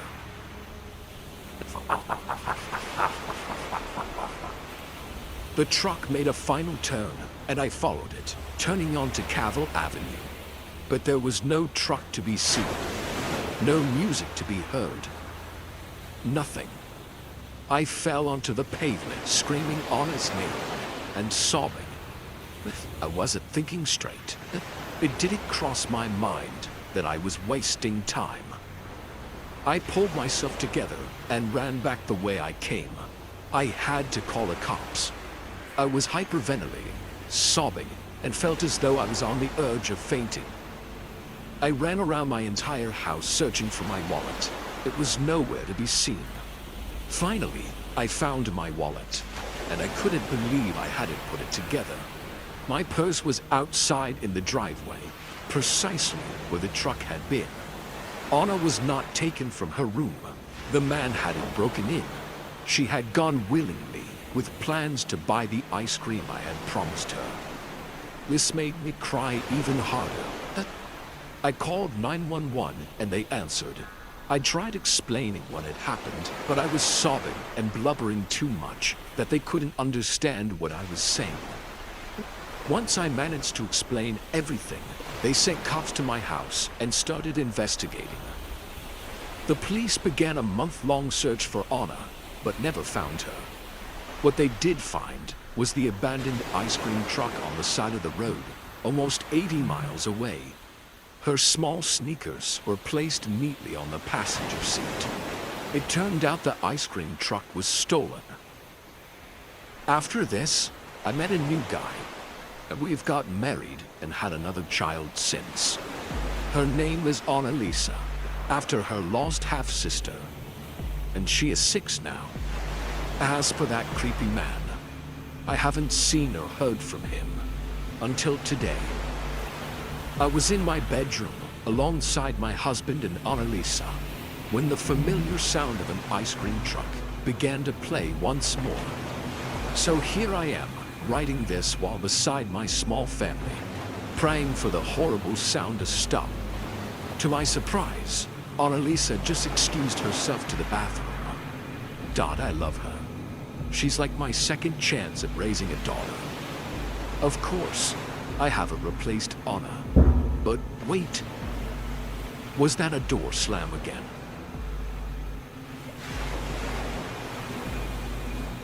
Keeping a promise is about more than just saying the words and then following through.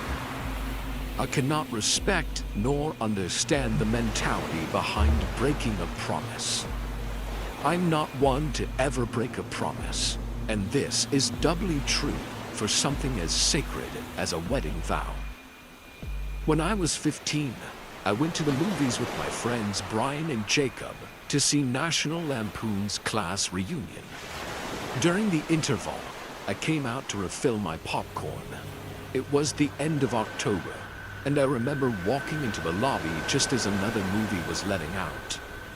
It was then I noticed Lynn standing amidst the crowd. I walked over and introduced myself to my longtime crush, who eventually became my wife, Lynn. On our wedding day, my heart busted in joy when she walked down the aisle. She never looked so beautiful. We both vowed to make our lives joyful, but the feeling didn't last once we went on our honeymoon. Lynn and I both enjoy long rides, so instead of going to a popular honeymoon destination, we decided to drive to the coast and rent a yacht to sail on the sea for a week. It was quite romantic, and we were looking forward to it. But on the day of our journey, we got a flat tire and ended up in huge traffic. Our plan got jeopardized, and when we reached the coast, the daylight was gone. Lynn was frustrated, and so was I, that we couldn't enjoy the sunset with a glass of champagne as we planned. Anyways, we dropped off our car at the coast parking and got onto the yacht. Once the sailing started, all of our complaints and annoyance faded away. The serene waters, the cool breeze, the starry night sky made us fall in love over and over again.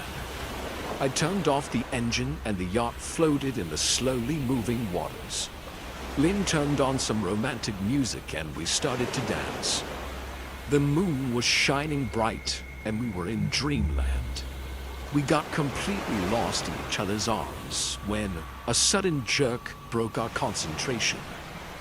The boat floated and hit the shore. I looked and found ourselves standing in front of a small, distant island that was once linked to the main coastline. Look, we've come so far. Lynn pointed out at the city lights far away. I kissed her on the forehead and said, "Yes, we have." She blushed to realize my undertone. "I think I should start the engine and go back. We better anchor close to the coast. In the morning, we will start sailing again." She agreed with me. I was heading back to the engine when a spine-chilling scream numbed our ears.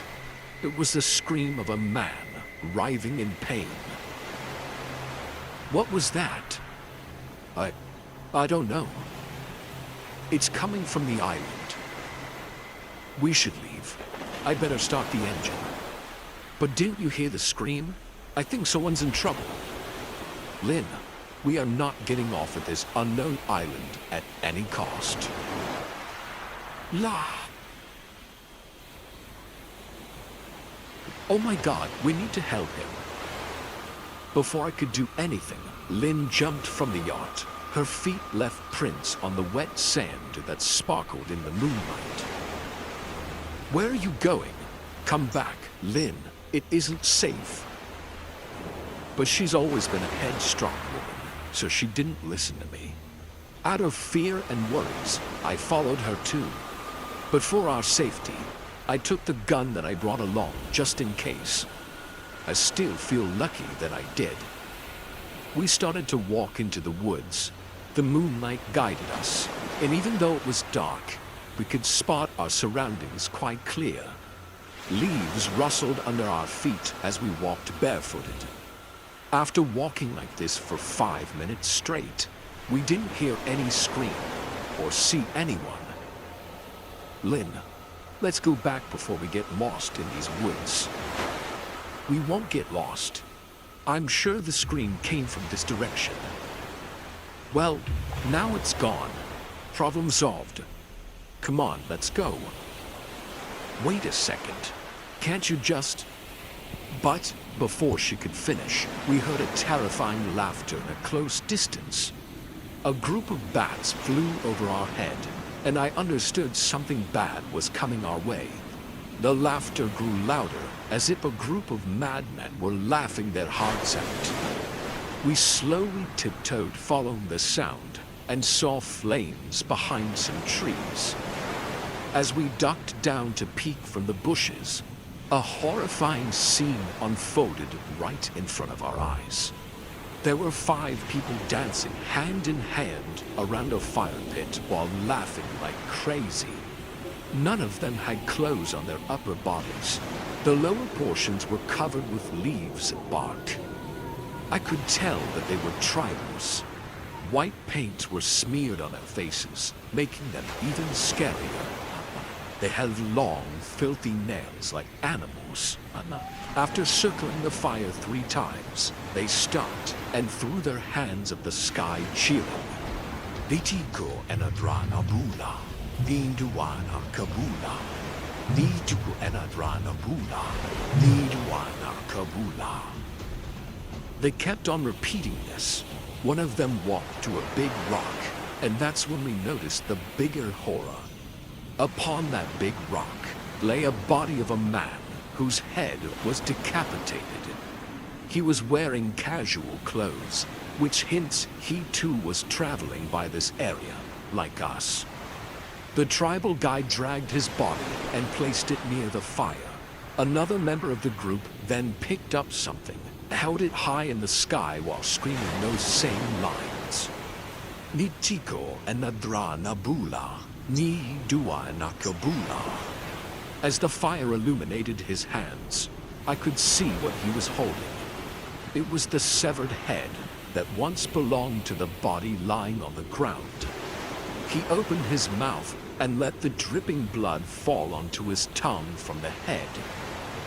He then licked his lips like he had tasted the heavens and threw the head inside the fire. Lynn and I watched all this in dead silence. We knew that if we made any sound, we would end up like that dead guy. After destroying the man's head into the fire, the group lunged onto his body like a pack of hungry wolves and started to tear his flesh with their sharp nails, using them like claws. The sound of flesh tearing and then getting chomped by these freaks made me nauseous. Lynn couldn't take the sight anymore and she screamed in fear. As soon as she did that, we realized we'd have to run for our lives. The blood-soaked human-like animals immediately looked at us, and their eyes dazzled. They smelt the air and started to drool like they just found more food. Lynn, we have to go now. We got up and started to run to the shore. The pack of cannibals chased us while making horrific sounds. They were howling and laughing while running behind us. I knew that if they caught us, we wouldn't stand a chance. I turned back and saw they were immensely tall and excessively strong. They were like a lost race of human beings on whom the theory of evolution didn't work. I fired onto the closest one, and he fell on the ground, holding his chest. I took training classes when I got this gun, so my aim was bullseye. I thought the rest of the group was gonna chase us even more fiercely, knowing that we shot one of their members. But what happened next still gives me nightmares. The rest of them stopped, seeing the blood coming out of their very own cannibal brother. But instead of helping him, they all lunged at his chest. They started to eat one of their own without any hesitation. Their distraction gave us a second chance at life. We hopped onto the yacht while the group devoured their fifth mate. I started the engine right away and, picking full speed, drove the yacht to the coast. I can't explain how we got home that night. We wanted to report to the cops, but we knew no one would believe us. Also, the situation traumatized Lynn to such an extent that she still can't bear any loud sound or the sight of blood. I searched online about the phrase that they were chanting that night. As per my research, they were speaking Fijian, which happened to be the language of the Fiji tribe. They were known to be a cannibalistic tribe, but no one found traces in years. So the phrase, Nitiku Enadra Nabula, Nidua Nakabula, meant, for the life of the flesh is in the blood. My wife and I play a scavenger hunt game on every anniversary. This has become like a tradition now. 15 years of marriage has lost 90% of the spark, but till today, we've been holding on to this facade of finding fake treasure. None of us admits, but we both know we do this to pretend like a happy couple so that we don't end up getting a divorce. At least that's my reason. Similarly, this year on the 23rd of January, Martha woke me up with a big smile that I hadn't seen in a while. Past few months, things were even worse between us. We were always fighting, and I spent more time at the office than at home. Hence, I got surprised to see her standing near the bed with a big smile, like she had something big planned for me. I saw she was wearing a blue dress that she used to wear when we met. The dress still fits her fine, and it had been a long time since we came close to each other. Taking this one opportunity, I got up and walked to her. I caressed her cheek and said, "Happy anniversary. You look beautiful. You should dress like this more." She hugged me and said, "Maybe then I'll finally be able to have your attention." I realized that she was trying too hard to be excited for our anniversary. I didn't say anything and went straight to the bathroom. I knew that's how she was gonna be all day, poking and taunting me with lots of sugar coating, just to point out what a bad husband I am. Enough is enough, I thought to myself while splashing water on my face. Anyways, this is a fucked up marriage. A change of plans immediately kicked in. I came out and made a call to my office. Hearing me talking to my secretary, Martha walked in and said, "Are you planning to go to work? Even today?" Well, who are we kidding, darling? What do you mean? We both know things aren't the same anymore. Then what's the point of spending time this evening like a must-have ritual while pretending to be a happy couple? Don't be silly. We always play scavenger hunt. You know how much I love giving you surprises. I'll prepare the clues for the quest. Be home at 7:30 p.m. sharp. Be home by then if you change your mind. Her calm behavior, even after I spit some bitter truth, shocked me. I wasn't expecting that. I thought she would scream and make a scene for announcing our marriage's expiry date. I might have asked her what was going on, but I was too irritated to continue any conversation with her. I got ready and went downstairs to have some breakfast. Martha made all my favorites, and I was spellbound to see how much effort she was putting into making our broken marriage work. I ate whatever I could, and she sat opposite to me and watched me with a blank gaze. When her wide, staring eyes started to creep me out, I said, "Do you want to tell me something?" "No, I just want to show you something. That'll only happen if you come home for the treasure hunt. The treasure I have planned for you will be one of a kind." After finishing my breakfast, I drove away, taking my car. Martha stood on the house porch and watched me fade away. The entire ride, I couldn't help but think how weirdly she was behaving. When I reached the office, I saw Diane sitting in my office with a cup of tea. These days, she's the only person who understands me. We have formed a connection. It started with one late night overtime, and now we are running into his illicit affair, hiding from everyone's eyes. I went close to Diane and smiled. She said, "You shouldn't be at work today. It's your anniversary after all. Please, don't start again." "Why? Did something happen?" "I don't know. Martha was acting pretty weird in the morning. She said she had something big planned." "Then, don't break her heart. Return home soon today." "I don't want to. Maybe we should go to dinner tonight." I know how wrong it is to cheat on Martha. I decided to put a stop to this dual life. I will propose to Diane to move in with me and ask Martha for a divorce tomorrow. That's why I wanted to take Diane out for dinner tonight. I sat down and started to finish all my pending work. Diane went to handle the client calls, and it was an ordinary day, irrespective of the fact that today is my 15th marriage anniversary. After 2 miscarriages and big fights, Martha and I grew apart. But I don't know why she's not ready to accept the truth that there's nothing between us. Maybe she still loves me, but it's time to come out before we reach the peak of toxicity. I worked like crazy the entire day just to forget how miserable my life had become. Around 7 p.m., I was all set to leave for dinner with Diane. I called her, but she didn't pick up. I went to her desk and found it empty. I wondered if maybe she had gone to the ladies' room when I saw a sticky note on her desk. It read, "Got an urgent. Have to cancel the plan tonight." I became upset again because I was really looking forward to spending some time with her. Thinking of what to do next, I began with the hard path. It's better late than never. I got into the car and drove home. And be honest with my wife that I wanted a divorce. When I reached home, I found the main door slightly open. Stepping inside, I got a bit spooked at first. There were candles lit all over the house, and a mysterious darkness dwelled in every nook and corner. Martha. Martha.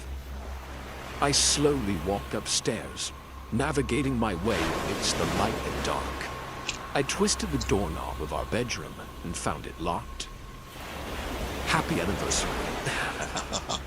Oh, you scared me. I'm so happy you came back in time. Yeah, some work got postponed. Please, open the door, Martha. I need to freshen up, and after that, we need to talk. But I can't open this door, darling. It'll ruin my treasure hunt. The treasure is on the other side of the door. I wanted to say right then and there that I was not interested in her treasure hunt, and neither wanted a life with her. But I somehow controlled myself. Martha made me freshen up in the guest room and said to come for our special anniversary dinner. I thought I would hurt her anyway today, so why not tag along for a bit before slamming the hard reality on Martha? We sat for dinner, and I could see a big plate kept on the table with a metal lid on it. That's it? Only one dish? I was expecting her to go overboard this time. Martha poured me a glass of wine and said, "I made special steak with sautéed veggies tonight. Saying this, she opened the lid and served the biggest steak on my plate. We both started to eat quietly. Although I was eating like I usually do, Martha took every bite while staring at me with a big grin. How do you like the meat? Yeah, it's very juicy. Where did you buy it from? A shop near your office. Oh, really? I see. What's the name of the shop? You'll find out soon. She held my hand, and I could feel her tight grasp on my finger. Her sharp, long nails almost pierced my skin as she grabbed my hand too tight. After a highly awkward but tasty dinner, I was feeling too full. Martha came with an envelope and said, "This is your first clue for the treasure hunt. You can start now." Reluctantly, though, I opened the envelope and read the first clue. As the game progressed, I noticed how simple the clues were. I mean, it were as if Martha wanted me to find the treasure without any hurdle. The last clue was put inside a blue envelope with the words "dinner" written on it. I opened it, and there was a folded paper and our bedroom key. Walking upstairs with the key, I said, "What is all this?" "Don't you want to find out? The name of the shop from where I bought all the meat is inside that paper, and your treasure behind that door." Being totally confused, I opened the paper to look, and my leg froze on the floor. A cold shiver ran down my spine as I read the shop name. D-I-A-N-E. Oh my God. I looked back at Martha and she said, "Happy anniversary, darling." I opened the bedroom door with trembling hands and saw Diane lying on her bed, chopped up like a piece of meat. Her stomach was slashed, chunks of flesh were missing from her thighs. Martha killed my mistress and cooked her for our anniversary dinner. It didn't take me much time to realize that she must have called Diane and threatened her to see her without informing me. Scared, Diane stepped into her trap to stop this scandal from spilling out. I turned around and saw Martha dialing up 911. She called the cops and said, "Hello, officer. I have murdered someone. Please come to this address soon." She didn't say a single word to me. Neither could I say anything to her. Until the cops came, she sat at the dining table, finishing the rest of the steak with a glass of wine. I couldn't help but vomit on the floor while Martha laughed. Seeing me suffer like this, she was sentenced to life imprisonment, and I live alone in this big house when my wife took revenge for cheating on her. Every night, I woke up with the smell of human blood choking the air in my room. I wash my hands, brush my teeth, take showers, but that smell never goes away. My doctors say I'm on the verge of suffering from dehydration, as whatever I eat, I end up vomiting. But what can I do? No matter how many times I vomit, the taste of human flesh never goes away from my insides. "This is such a boring party," Camilla said with a yawn. I looked around and saw Tommy and Hillary dozing off too. I didn't want to blow off my chance with Camilla, so to cheer up the mood, I called out to our fifth guest, Simon. Simon and I became friends recently. Generally, our group consisted of the four of us, but that Friday night, Simon joined us quite unexpectedly. He's a fun guy and generously invited us to spend the weekend at his parents' farmhouse. The snowfall outside made the weather chilly. He was putting more wood in the fireplace when I said, "Yo, Simon, seems like we came to a sleeping party. Let's fire up the night, man." "Yeah, I was thinking that too." He sat down to the big armchair and said, "I think we should play something. I'm up for a drinking game." You don't need a game to drink, Hillary. Oh, shut up. I stopped Tommy before his joke resulted in another argument. We sat down and Camilla said, "But what should we play? How about Truth or Dare?" No, that's so kiddish. I was thinking of group games that could be fun when Simon said, "Are you familiar with the game Simon Says?" Ooh, yes, that was a fun one. It would be so dope for you, 'cause you are Simon. Ha ha ha. We all laughed at this, but Simon carelessly smiled. He then said in a curious voice, "I remember playing it with my mom. She always made me clean my room whenever we played this." Haha.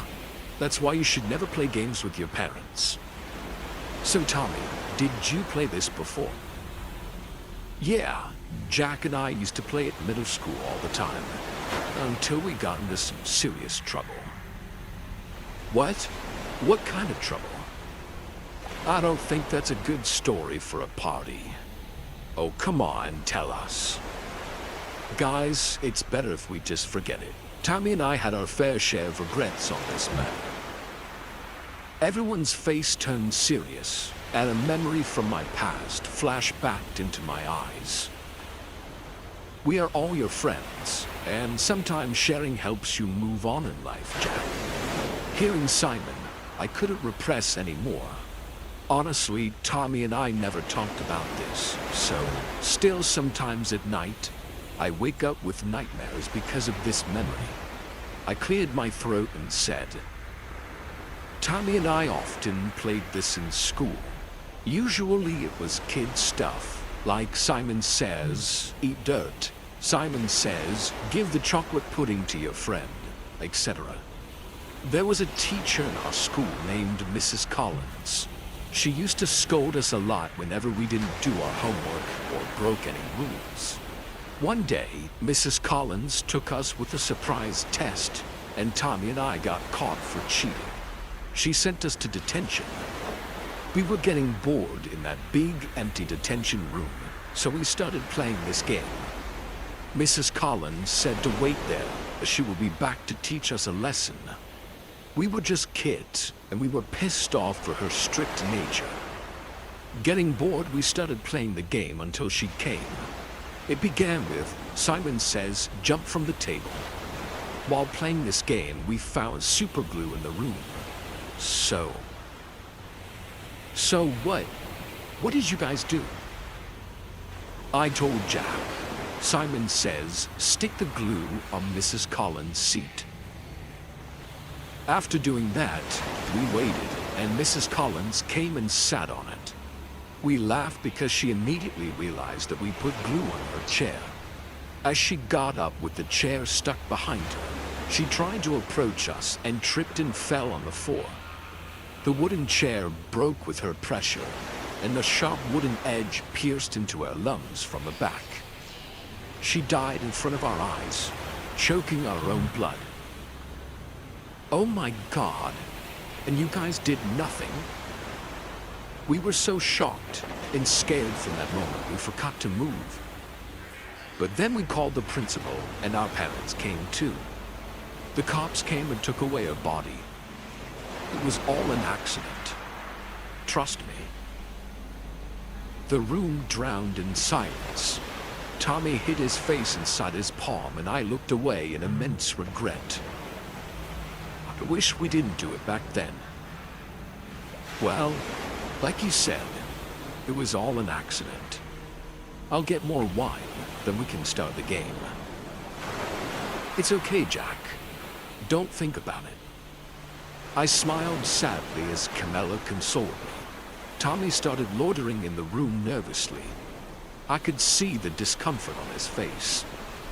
I know he blames himself for what happened to Mrs. Collins, as sticking the glue was his idea. Suddenly, he stopped near a wooden cupboard.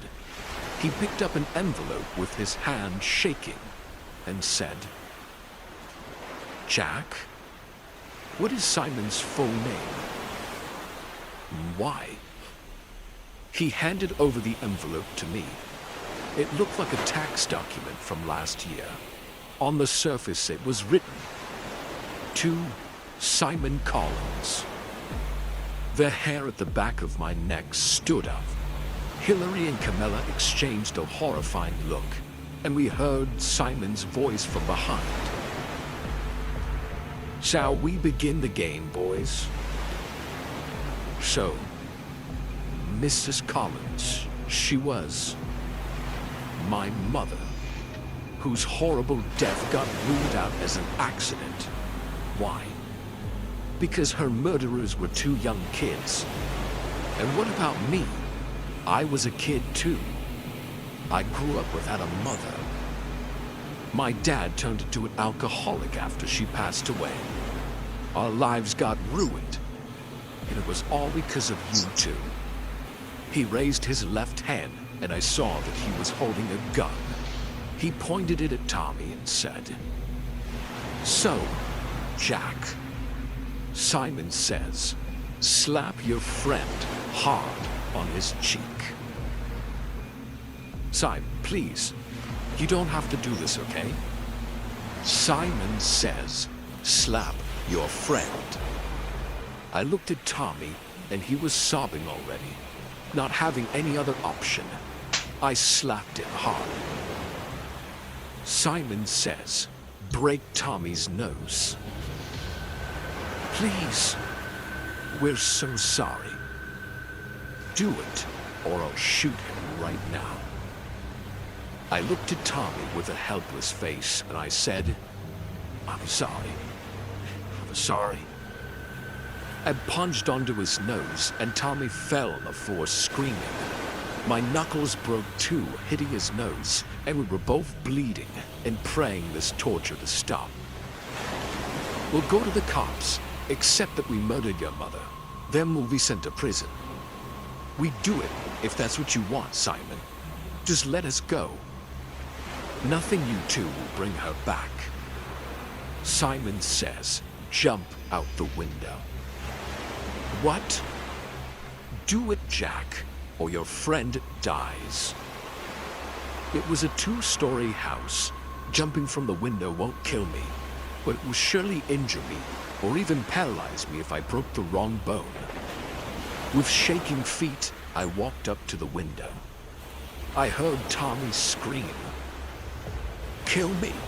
Just kill me!" "Jack, stop! You don't have to jump. Shoot me, Simon. Let's just finish this once and for all." Right then, Camilla jumped onto Simon, making the gun slip from his hand. I didn't wait for a single second and grabbed it. Before he could get up, I poured all 6 bullets right into his chest, and he never got up again. Everyone stood like a statue for a minute straight. And then Tommy broke the silence. What now? What do we do now?" "We'll bury him in his garden." And now here we are, digging up a big hole in Simon's garden. Thankfully, there's no other house nearby. Hillary and Camilla are helping Tommy as my hands are still shaking. I just hope this is the end, because none of us will ever play Simon Says again. Back when I was a kid, I remember spending a lot of time alone. My dad was some sort of consultant for an oil firm, always traveling the world. As such, he spent a little time at home, creating a distant rift between us. My mom was more present, but even she had to spend several days and nights away, leaving me to my own devices. Though I always insisted that I was old enough to survive on my own, my parents forced a local babysitter on me. For most of my childhood, it would be a local kid by the name of Jamie that watched over me. He was one of the cooler kids around the neighborhood, 18 years of age. He was great at putting up a proper rule-following front, but as soon as my parents had left, he'd let me play games and watch television as much as I wanted. Alas, our time together would come to an abrupt end shortly after my 12th birthday. My mother was just about to head to work, leaving us with a final order to keep the house clean. "Don't worry, Mrs. Woodcomb. I'll take good care of him," Jamie let out with a smile. She would be home just before midnight, leaving us an ample amount of time to play video games and mess around. No sooner had her car vanished from sight than I turned to Jamie with a mischievous smile on my face. "FIFA?" was all I had to ask. "You know it, kid," he responded as we both raced towards the television. We pulled out a couple of controllers and turned the console on, and after a bit of half-serious arguing about who played which team, the game commenced. Jamie would let me win most games, a fact I only learned years later, though at the time it made me feel like such a stud. Hours passed as we sat in front of the console, and as the afternoon rolled around, the sun shone in through the western window. It was an annoying setup that made playing a hassle, mostly due to the lack of curtains. Still, it wasn't enough to deter us. But then, as quickly as the sun had appeared, a shadow took its place. A couple of loud knocks startled us to attention. We turned towards the window in confusion, worried that my mom had come home early and caught us playing games all day. Instead, we were met by a tall, lanky man standing outside. Just the mere sight of him awakened an instinctive feeling of fear within me, with his pale, emotionless face and unblinking eyes. He didn't even seem to acknowledge us. He just stared at the television, fixated on the game. Even his odd and frightening appearance wasn't enough to faze Jamie, who ran up to the window and confronted him. "What the hell are you doing?" Jamie asked. He just ignored Jamie, still focused on the paused game. "Hey, weirdo, what do you want?" Jamie pressed on. "I play too," he asked. "I could." He spoke in broken sentences, clearly missing a few screws up there. But Jamie's initial hostility didn't seem to deter him. "I want play. Let me in," he demanded. It was hard to tell the guy's age, but he clearly was an adult, despite being twice Jamie's size. Despite several warnings, the guy refused to move away. "Come on, let's just go," Jamie said as he turned the console off. We headed to the kitchen to hide as Jamie called my mom. He started to explain the situation as he peeked back into the living room, but by the time he got around to mention the guy, he was gone. "Jamie, what's wrong?" I could hear my mom ask on the other end. Sorry, it was nothing," Jamie said. We ate some microwave pizza as we tried to forget the strange guy. We weren't about to let one oddity ruin our day. Once we felt safe and stuffed full of greasy food, we decided to go out to the backyard and play some actual football. "Let me see if you can handle the real deal," Jamie joked. I practiced some free shots as Jamie took the role of a goalie. I showed off some trick shots I'd been practicing for weeks. It was pretty basic stuff, but I wanted to impress Jamie. He played along, always encouraging me to keep going. "All right, show me what you got," Jamie called from the goal. I shot the ball up, bounced it off my chest before shooting it into the goal. He didn't even stand a chance. I ran around the yard cheering as Jamie laughed. But our celebrations would be short-lived, as an all-too-familiar creepy voice could be heard from over the fence. "I can also," it said. It was that same man, staring us down from the other side. He appeared just as emotionless as before, with unblinking eyes that silently observed us. "I can trick." "What the hell? I told you to get the hell out of here," Jamie yelled. The man didn't even seem fazed. He just kept staring at the ball. "Let me," he just said. "No, bro. Please leave," Jamie yelled. "If you don't leave, I'll call the police." But it was no use. The man just stood there. Not wishing to fight him, we retreated inside to call my mom. It rang for well over a minute before she finally answered, surprised and worried that we'd elected to contact her twice in one day. "Jamie, is everything all right?" she asked with worry in her voice. "There's a strange guy here refusing to leave, and I think he's sick. Should I call the police?" "Did he try to get inside?" Mom asked. "Nah, he's just staring," Jamie explained. "Just make sure the doors are locked. Don't talk to him. I'll be home in a couple of hours." We hid inside my room on the second floor, away from the window. Neither of us wanted to admit just how creeped out we were, but we weren't exactly playing around either. Midnight quickly rolled around, and as the clock struck 12, we were jolted back to attention to the sound of the doors shooting open. "Fuck!" Jamie let out as he rushed to my bedroom door, shutting it closed and putting a chair in front of it. "Is it him?" I asked in a panic. "Stay quiet," he ordered back. We basically held our breaths as we waited. Steps could be heard coming up the stairs. A knock appeared on the door, causing my heart to beat out of my chest. "Tommy? Jamie?" A voice called out. As I recognized my mom's voice, a wave of relief washed over me. I rushed out and embraced her in a hug, much to her surprise.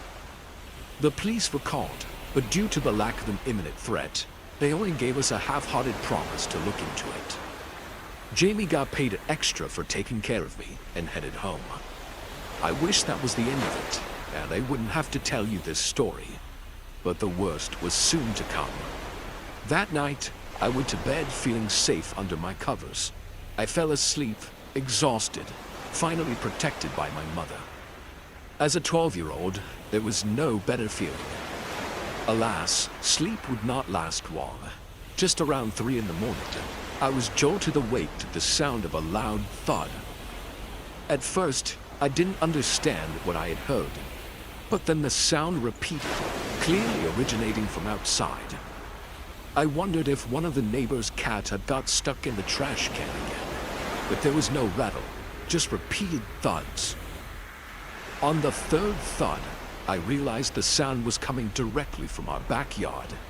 I slowly got out of my bed, picked a flashlight out from my drawer, and headed for the window with great trepidation. My hands trembled as I pulled the curtain apart and peeked into the dark yard below. A large silhouette appeared to be playing with a ball, attempting and failing to perform tricks. Each kick created one of those thuds that had awoken me. I turned the flashlight on and shone the light at the figure. But before I could even figure out what I was seeing, its haunting voice sent shivers down my spine. "See, I play good too," the figure said. It was the same man from before. He picked the oddly shaped ball up and gave me a crooked smile. "Play," was all he asked. That's when I noticed the blood covering his clothes, soaking wet. There was also blood covering his mouth as he stared directly into my eyes as I cowered in fear. But what truly sent me into a spiral of utter panic was the ball he was holding.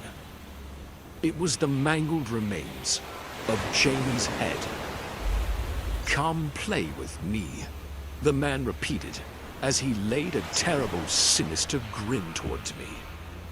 Almost as if he was mocking me to see the sickening sight of my friend. He then took a bite from Jamie's head and started chewing his flesh like a sick maniac and said, Come play with me. Come play with me, you piece of shit." Then he dropped the head and started sprinting towards me while staring at me dead in the eyes. It was at that exact moment that I jumped away from the window and darted towards my mom's bedroom. My prior frozen state was all erased by the shock of adrenaline bursting through my veins. I kept stuttering as I tried to catch my composure to tell her what I saw. She didn't even bother to check the backyard. Because of my shock state, she immediately went to call the cops. The police were quick to the scene, but the man, had already vanished by this time. All that remained was Jamie's head, forever locked in an expression of pure terror. His body was found a few hours later, poorly hidden in the woods. According to the police reports, his head was ripped straight off his neck, his spine torn to shreds. He didn't make it home that night. I still wonder what the reason was for that guy's actions. I seriously doubt he was a crazy person, because of the way he looked deep into my eyes that night, as if he knew exactly what he was doing. I am still scared to this day that he is still out there. Only God knows what he's doing now. I was far too drunk to be driving as fast as I was going. Truth be told, I was probably too drunk to even sit in a parked car without all the windows open. But I had places to be, so I kept the pedal down. Route 50 was light on traffic, maybe because it was December. Perhaps it was 3 a.m. Either way, the few cars I did encounter were easy enough to pass, and I started to feel like a toddler struggling to stay inside the lines with every swerve. It was hot for December, so I did have my window down. My headlights were blinking in and out. I get them fixed eventually. Maybe tomorrow, maybe next month. In that flickering light, I saw a deer sprint out from the trees up the shoulder of the road, then across the highway. Another swerve and another near miss. My heart was in my throat, but I felt good. My buzz was still roaring. There was a bright patch ahead on the highway. My vision was a little blurry, but it was clearly a town. My stomach cramped and rumbled. I was starving. I saw a speed limit sign on a shoulder for 50 miles per hour. Grinning, I sped up until the needle was pushing 75. Buildings began whipping by me on either side of the Camaro, blue and fast. I loved my car more than any woman I've ever met. There weren't many people out at 3 a.m., but I tried to at least keep a lookout for cops hidden in alleys. When I saw the Taco Bell approaching on my left, I slammed on the brakes and spun the wheel hard towards the building. There was one bad moment where my fuzzy brain mixed up the pedal and the brake. I sorted it out and screeched to a halt a few spaces in the parking lot. I climbed out of the car and stretched. The drive-thru would have been faster, but I desperately needed to take a leak and drain the bladder full of bourbon and Red Bull. The Taco Bell was lit up with a soft white lighting. It looked empty, but open. I pushed the glass door and grinned when a little bell rang above me. My smile dropped as I noticed the two workers behind the counter. The guy was tall, looked to be in his early 30s, and had a busted-up face like he just walked in from a fight club behind the restaurant. Nasty purple and yellow bruises covered his cheeks, sat under his eyes, and peeked out from his collar. He must have been covered in them under his uniform. The girl next to him was both more or less off-putting. She appeared to be the same age, much shorter, pretty in a hollow way with her blonde hair and black glasses. There was no visible damage on her, but a dark stain soaked the bottom half of her shirt. It was a reddish brown. Maybe some kind of sauce. Hopefully, some kind of sauce. "You okay?" I asked her, walking towards the counter. The girl didn't reply, didn't even look at me. The young dude next to her picked at a shallow cut next to his ear. "What can I get you?" he asked. I blinked and tried to shake some of the fermentation of my brain.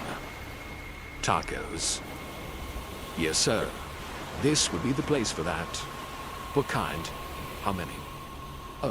Fried chicken, fried beef, one of those crunch wrap things. Nachos, some cinnamon twists, oh, and a Diet Coke. Oh, and as much Diablo sauce as you can give me." "Is that all?" I put a hand down on the counter to steady myself. "Yeah, and I need to take a leak." "Bathroom's back there," the guy said, pointing to a pair of doors in the corner. I turned away from the counter, took a step towards the restroom, and then stopped. Now that I had a full view of the dining area, I saw that people were sitting at one of the tables. They weren't there when I walked in. I was positive of that. Maybe they entered while I was ordering, but I didn't hear the bell above the door ring. It was like they just appeared. I counted 3 men and a woman, all different ages, all equally awful looking. It was like they were sick, pale and bloodless, with ringed, sleepless eyes. One of the guys had a red-brown stain just like the girl at the counter, only his covered the back of his shirt. They all watched me silently as I walked past them towards the bathroom. I only tripped once. I was pretty proud of that. While the rest of the Taco Bell was relatively clean and well lit, the bathroom looked like I might catch a disease just by taking a deep breath. The floor was dirty, the walls were stained, the lights flickered, and it smelled vile. One of the 2 stalls didn't have a door. The other did, but was occupied. A pair of ragged cowboy boots visible under the wall. Whatever. There was an open urinal, and that was all I needed. It was disgusting and clogged, but I did what I needed to do and went to wash my hands. But while I was cleaning up, I took a look at my reflection in the mirror. It was wrong. I mean, it was me, but my face was as pale as the weirdos in the dining room. There was an angry red cut above my eye on my forehead. I reached up to touch it and felt something prick my finger. I jerked my hand away, then went back to probe around gently. There was a small triangle of glass sticking in the cut.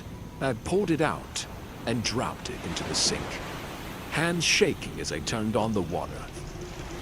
There was a loud bang from behind me. I whirled around in time to see the door of the occupied stall shake. It was like the guy inside was slamming into it. "You okay, buddy?" I called out, feeling a lot soberer than I had in hours. "Are you?" The door shook again, louder than before. There was a strange, quiet wailing sound coming out of the stall. It grew to some halfway growl, halfway scream. I turned away, closing my eyes. I must have hit my head at some point.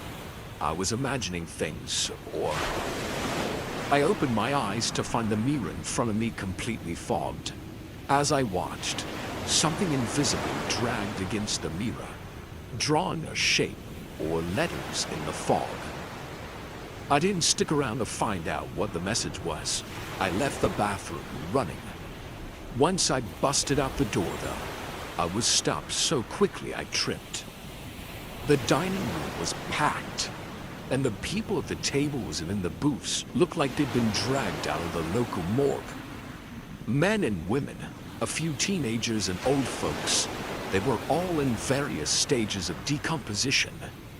I saw missing limbs, exposed ribs, one so raw I could see a gray sack of unmoving lung through it, cuts and holes, and everywhere, that red-brown stain. The interior of the restaurant didn't look so clean anymore either. Now it resembled the bathroom, with mold in the corners and a thick white-green fluid in puddles on the floor. Everything reeked. I couldn't tell if it was the decaying people or the dirty room, but the smell was like a physical force scorching my throat and eyes and twisting my stomach. "You are ordered, bud," a voice said behind me. I turned and saw the guy from the counter, carrying a tray of full rotting food. The tacos were covered in a fuzzy mold, and the rest of the pile was alive with a squirming knot of glossy white maggots. I slapped the tray and stumbled back, then ran for the door. The little bell from earlier was now a rusted lump. I pressed against the bar repeatedly, but the door wouldn't open. The dead things behind me were laughing, soft at first, then hysterical as I slammed my shoulder into the glass so hard I bounced off. Their laughter became a buzz, like flies over summer roadkill. "The door's locked," I heard the man from the counter say. "You can't leave." "The hell I can't," I growled, standing up. I felt something grab me and press my face against the glass door. I did. Then I began to sob. In the orange sodium glow of the parking lot lamps, I saw my Camaro. It was destroyed, wrapped halfway around a streetlight. It was no longer a car, only a lump of metal and broken glass.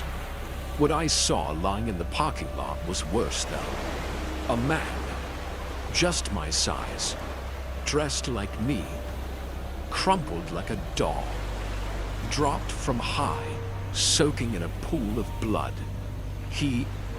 I, had been thrown through the front windshield during the crash.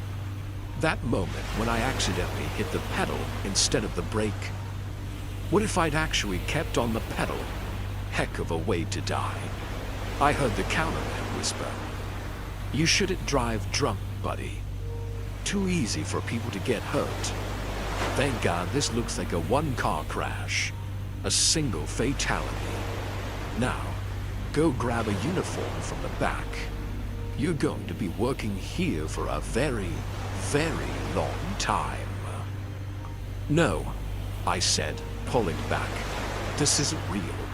This isn't fair. I have to leave.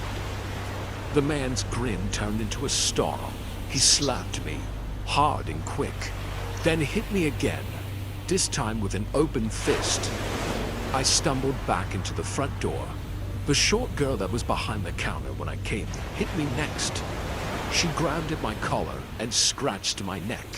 Someone else slammed into me from the side, and then I was on the ground. Figures crowded around me, dead legs kicking my ribs, stomping me, grinding me into the tile. Blows fell on me like hail on a window. I begged and screamed and whimpered, but they kept hitting me. Eventually, the dead pulled back. I stood up, bruised and ruined, and decided to take my chance. I ran at the locked door, arms in front of my face to protect my eyes. I jumped and felt the glass break, and I woke up on the pavement, feeling like every bone in my body was broken. I groaned, spitting out a tooth. Someone was standing over me. I flinched when they leaned down. "Easy, buddy," a voice said. I called 911. They'll be here soon. I blacked out and woke up much later in a hospital bed. The doctors told me that I was lucky to be alive after the crash and being ejected through the front windshield of my Camaro. My injuries from the accident were severe, but not fatal. A broken arm, 4 busted ribs, a concussion, 2 lost teeth and another cracked, as well as every inch of me covered in road burns and deep bruises. Since it was a DUI, I wouldn't be driving anytime soon and could face fines, maybe even jail time. I accept that. Whatever the consequences, I know that I am truly lucky. I escaped hell.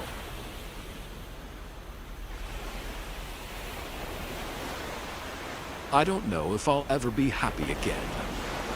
I'm a 25-year-old single dad.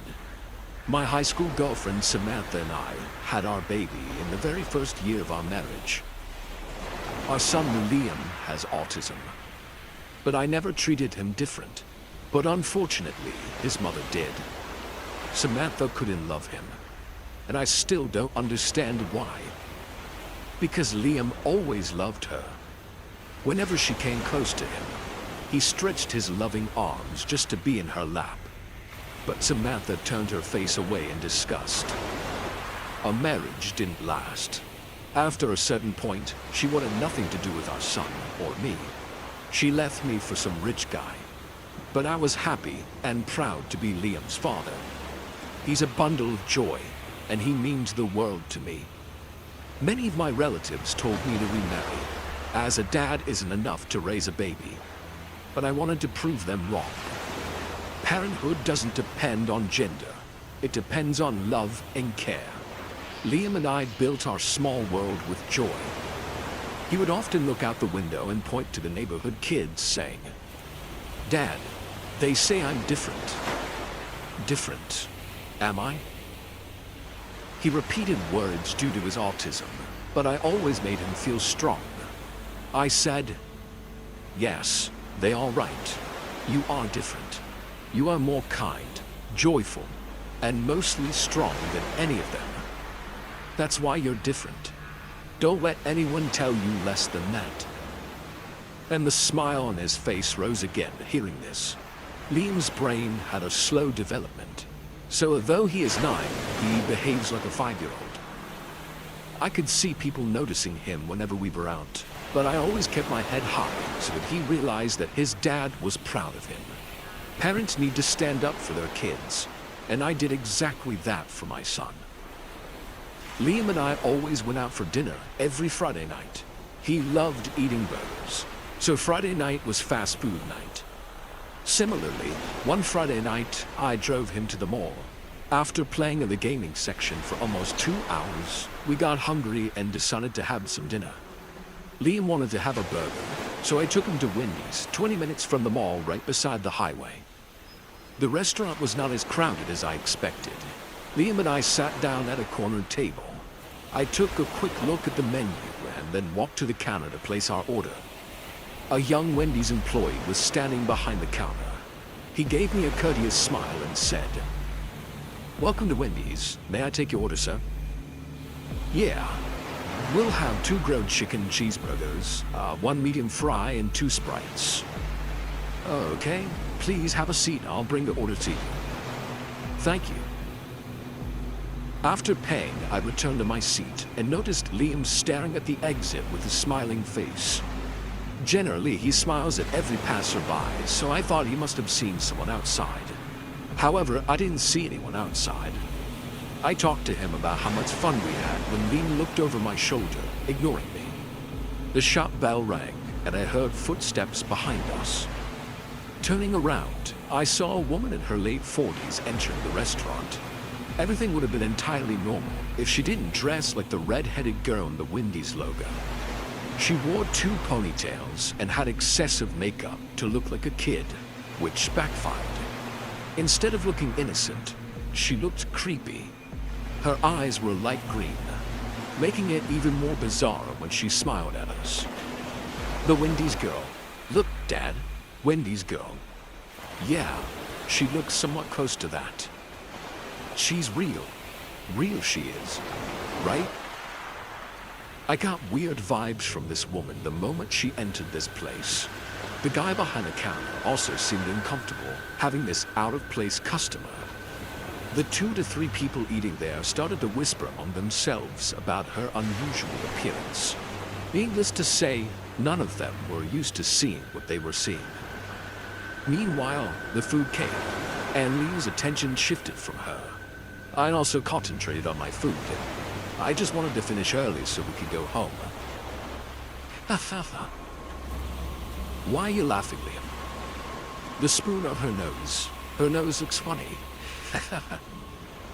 I looked at the woman, and she was doing some kiddish stunt to make my son laugh sitting at the corner table.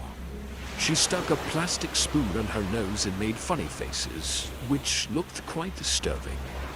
But she wasn't doing anything wrong, so I couldn't confront her about her behavior at the moment.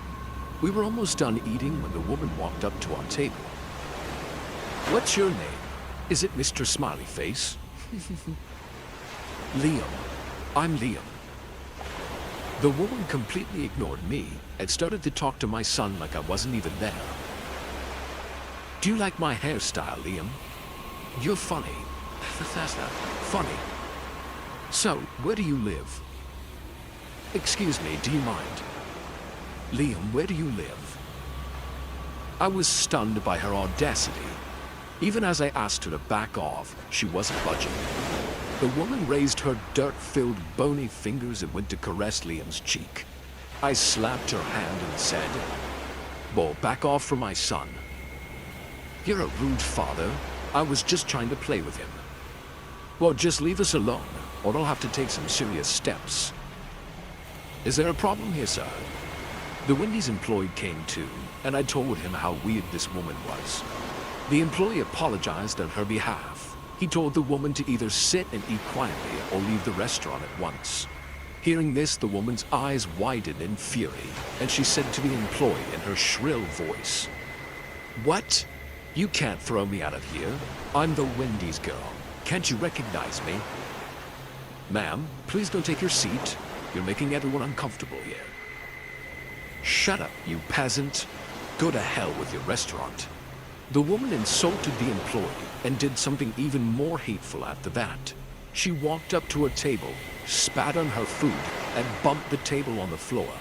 Creating a big scene, she left the restaurant. What a psycho. You should call the police and report her. I will. We have CCTV for a reason. The employee went to call the cops, and I left the restaurant with Liam. We sat inside our car and drove home. The neighborhood we live in is still under construction, so very few houses had residences. After sundown, it felt like an abandoned village.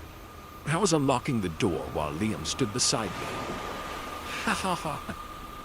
What is it now, Liam? I asked without looking at him. She's making faces again. What are you saying? The Wendy's girl. My stomach dropped as soon as Liam said this. I felt my hands getting numb. She has a knife, like the one in our kitchen.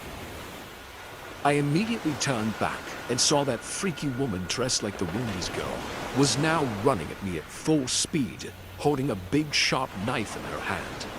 There was hatred in her eyes and anger on her face, but her creepy smile still retained. She looked like the Wendy's girl from hell. I started to panic as I had no weapon to protect my kid or myself from this psycho woman. I prayed to God for the door to unlock somehow. It was the easiest task of my day, but that moment, it felt like the most challenging job I was compelled to do. Her crazy chuckle was coming closer, and when she was a few inches away from striking me, I managed to open the door and drag Liam in with me. But even though I got in, Liam got stuck in between as the psycho woman grabbed his other hand. I like this kid. Let him go, you witch. I tried to free my son's hand from her grasp, and she stabbed me in the arm. Writhing in pain, I let go of Liam's hand out of reflex, and the woman picked him up and started to run. The knife was stuck in my flesh. I was bleeding horribly, but I still got up and took the knife out. Piercing my veins, the knife came out, spilling blood like a horror movie. "Dad! Dad!" I heard Liam's cry and watched the lady running down the road abducting my son. I ran like a cheetah. I forgot about my wound. All I wanted was to save Liam. She might be one sick psycho, but she wasn't faster than me. I caught up with her, grabbed her red hair, and pulled her so hard that a patch of her bloody scalp came out. She screamed in terrible pain and dropped Liam on the hard concrete. Liam's head hit the ground, and while I was busy picking him up, the lady ran away. It's been a week since my son has been in a coma. The Wendy's guy has filed a complaint about this woman, and I too have been to the cops. They're searching everywhere for her, but still no lead. I'm pretty sure it'll be hard to recognize her without the Wendy's girl costume. Day and night, I'm praying for my son to wake up, and that psycho woman to get arrested for what she did. My best friend Jim and I had a great knack for traveling in our college days. We often went hiking or camping whenever we got the time. This incident happened when we went to Nebraska for a short trip. We needed a place for one night before heading to my aunt's house. We didn't want to spend much, so Jim initiated the idea of booking a cheap Motel 6. We got some pretty good deals and found a budget motel. We booked 2 separate rooms with single beds. The day before the arrival, I called the motel owner to confirm our reservation. In return, I got an unpleasant surprise. The owner told me that he accidentally double-booked a single room, and now that there were no more rooms available. I got very angry, but Jim and I decided to manage as it was a matter of one night. After driving for hours, when we finally reached the motel, I realized what a huge mistake we had made. The motel looked nothing like the pictures on the site. It was out of maintenance for a long time. The walls were rusty and old, filled with spots. The rooms were barely hanging, it seemed. We walked to the counter, and the skinny woman in her mid-50s stood there. "Welcome, sir, welcome. I called you yesterday, and you said you have double-booked the same room." "Oh, yes, I remember. We are extremely sorry. But we also have another room, which is a double bed, if you want. I can shift you there. We won't be charging you extra." Jim and I exchanged looks, and we thought it'd be better to sleep in a big bed than sleeping on the floor. The woman took a rusty big key and told us to follow her. She was walking so slowly that Jim and I almost bumped into her while trying to walk past. My eyes were on the rooms, and I realized this motel is a den for drug addicts and antisocials. I could smell a strong odor of illegal substances in the air of the motel. "Here. This is your room, sir." We stopped in front of a white door, and it had no number. Jim said in a confused voice, "Why doesn't it have a room number?" "Well, we just finished the maintenance work here, so the numbers haven't been assigned yet." As we entered the room, we were surprised. The room was way different from the others. It was extremely clean, and I could smell the bleach. A white, comfy bed stood in the middle of the room. There was a big mirror in the corner. A set of 2 chairs paired with a wooden table resided next to the window. There was a big lamp near the bed. The woman handed me the keys and left. Jim closed the door and said, "Thank God we got this room. Otherwise, you would have to sleep on the floor." Shut up. I went to the window and peeked behind the curtains. Jim looked at me with curious eyes and said, "What? What is it?" "I have a bad feeling about this place, man." "Yeah, didn't you smell the pot in the air? This place is crowded with druggies." "No, that's not what's bothering me." "Then what is it?" "I'm talking about this room. They didn't tell us about this room before, and now all of a sudden, they assigned this under the same rate. Also, look how extremely clean it is, considering the other rooms." Jim opened a beer can and threw himself on the bed, saying, "You're probably the first man on earth who is complaining about this motel room being too clean." I felt the mocking undertone and got quiet to avoid any more leg rolling. But like a sore tooth, this uncanny feeling of being in this room kept hammering me. I unpacked my bags and went to take a shower. The bathroom had 100 times more chemical smell than the room. I turned on the tap to fill the bathtub, but instead of water, a weird gurgling sound came out. I closed the tap and turned it on again, but this time, splashing a massive chunk of black hair, dirty, clogged water came out of the tap. What the hell? What now? I poured into the bathtub. The clogged water had a foul smell, which choked my nostrils right away. Both of us decided not to use the bathroom anymore. I could barely eat that night after seeing those long strands of black hair coming out of the tap. I changed my clothes and went to bed. Jim was a heavy sleeper, and he snored a lot. But I was tired too. So, in spite of the car racing sounds coming out of his nose, I fell asleep. I don't exactly remember the time, but I woke up hearing the tap water running in the bathroom. I recalled turning it off before going to bed. Jim, did you keep the tap running again?" Jim didn't say anything, only snored in reply. I realized I had to turn it off. I got out of the covers and walked to the bathroom, rubbing my sleepy eyes.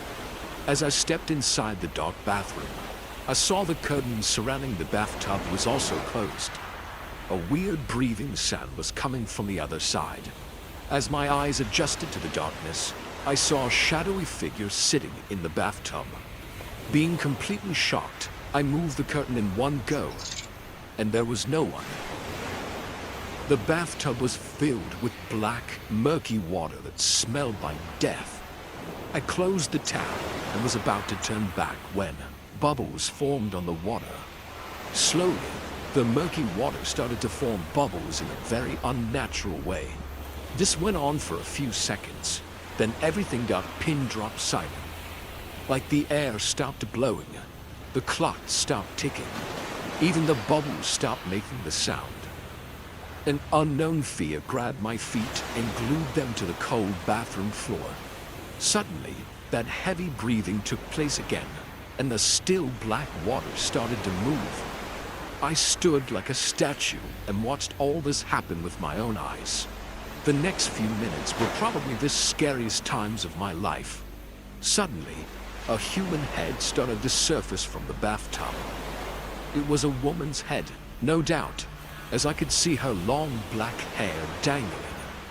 A chunk of hair was missing from her head, resulting in a bald spot.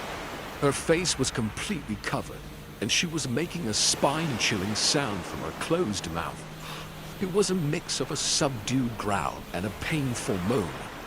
The blood in my veins froze in fear, and sweat appeared on my forehead. The woman rose from the murky water, but didn't step outside the bathtub. She then pointed to the ceiling, and I saw her rotting hands for the first time. Her skin was so filthy that some of her fingernails were peeling off. Is this real? I said with incredible difficulty.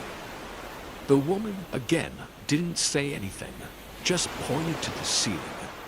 She then parted her hair with her rotted hands, and I saw her face. I don't think anyone can even imagine such a face. Her skin looked slimy, like a frog. The scariest part of her face was her eyes. Her eyes were sewn closed with a black thread.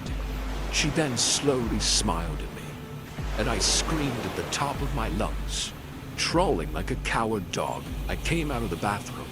Jim woke up hearing my scream and got even more shocked seeing me crouching on the floor, drenched in sweat. What happened? Why did you scream? I don't want to stay here anymore. We have to leave now. But why? Is everything all right? No. Take your stuff and meet me at the car. I grabbed my bag and rushed to my car, barefooted. Jim followed me. We didn't bother to inform the woman who let us in. Jim kept asking me so many questions, but I just drove down the highway. All I wanted was to get away from this messed up motel. At 6 in the morning, when I reached my aunt's house, she got shocked seeing us at the doorstep. After some hours, when I finally calmed myself down, I told them everything I saw there. Jim said it was all a bad dream, but I knew how real it all felt. We complained to the Motel 6 website. Everyone expected the matter to end there, but 3 months after our incident, a horrifying incident came out of the news. Like us, many other boarders complained about this sketchy motel, and some even went to the cops saying that they saw a dead girl in one of their rooms. The cops searched the property, and the truth unfolded. They found a dead body of a girl floating in the motel water reservoir located on its roof. This woman, named Riley, came with her boyfriend Max to this motel to fool around. But her boyfriend murdered her in that same room where we stayed. Getting freaked out after realizing what he had done, Max bribed the hotel owner to help him disappear her body. For a certain amount of cash, the owner and Riley's boyfriend dumped her body inside the water tank and then cleared the room to remove all evidence. That's why the strong smell of bleach kept roaming in the air of the room. When my aunt and Jim saw the news, they couldn't speak for a while. I still get nightmares of that girl, pointing at the ceiling while standing in the bathtub, smelling like death. The fat man was my least favorite customer. You could smell him come in before you saw him. Nearly 7 feet tall and at least 400 pounds. The guy had a distinct smell, something like cinnamon and burning hair. I didn't dislike the man because of his appearance or odor though. No, I hated whenever the customer bragged, came in because he ate his pizza like he was going to war. Brad would settle his bulk into a corner table, then order our largest deep dish pizza to start. That was his appetizer. He liked to work his way through our hot and ready menu. If a particular item caught his attention that day, he ordered double. His mid-meal break was a triple order of crazy bread, an order of wings, and all of this was washed down with liters of Diet Pepsi. The way Brad ate terrified children and ran off other customers. He hit the pizza harder than the Allies when they stormed Normandy Beach. Globs of sauce and chunks of crust went flying in every direction when Brad chewed. It was like someone sent off a hand grenade inside of a lasagna. His shirt, cheeks, and table were splattered each session before he was halfway done. Anyone sitting within a dozen feet of Brad was in danger of being struck by debris. And the sounds he made when he ate, I still have nightmares about the slurping, chomping, gurgling, moaning sounds. Suffice to say, no one ever wanted to wait on Brad when he visited our Little Caesars. So, as the manager, that duty usually fell onto me. We tolerated Brad scaring away our other customers because there really wasn't a legal reason to ban him. That is, until one morning in January, when Brad waddled into the restaurant holding a small cooler, took his usual seat in the corner, and ordered every cheese pizza that we had in the kitchen. Brad, I think we've got about 80 pizzas cooling back there, I told him. How many do you actually want? 80 is a good start, but you'll need to keep them coming. I have an appetite today. What's in the cooler? Brad grinned. His teeth were awful. Just some toppings I brought from home. We don't really allow that. Do I need to register a complaint with Little Caesar's main offices again? I sighed. Fine, whatever. Just don't make a mess. Brad lifted his cooler onto the table and started poking around inside while I walked back to the kitchen to give them his order. When I returned with Brad's Diet Pepsi and first pizza, I nearly gagged when the smell from his cooler hit me. Inside of the box were dozens of plastic baggies arranged around a few ice packs. The baggies were smeared with a thick pinkish fluid and contained gray chunks of what I had to assume was meat. Whatever it was reeked like it was spoiled.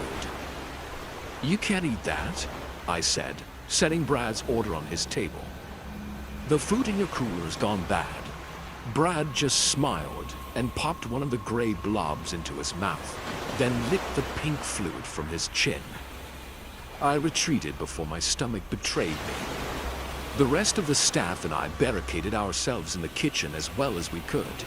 Every few minutes, I would run another pizza out like I was charging across a battlefield, dodging cannon fire. Brad's rotten toppings and wood chipper eating style scared away most of the customers immediately.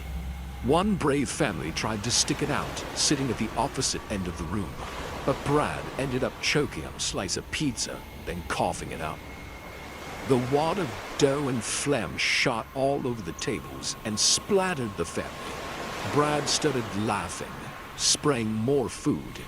That was too much. I stormed over to Brad's table as the family left in disgust. That's it. You're banned from Little Caesars, I shouted. Brad just continued to munch. But I haven't finished. Finish up then. Eat as much as you want and more.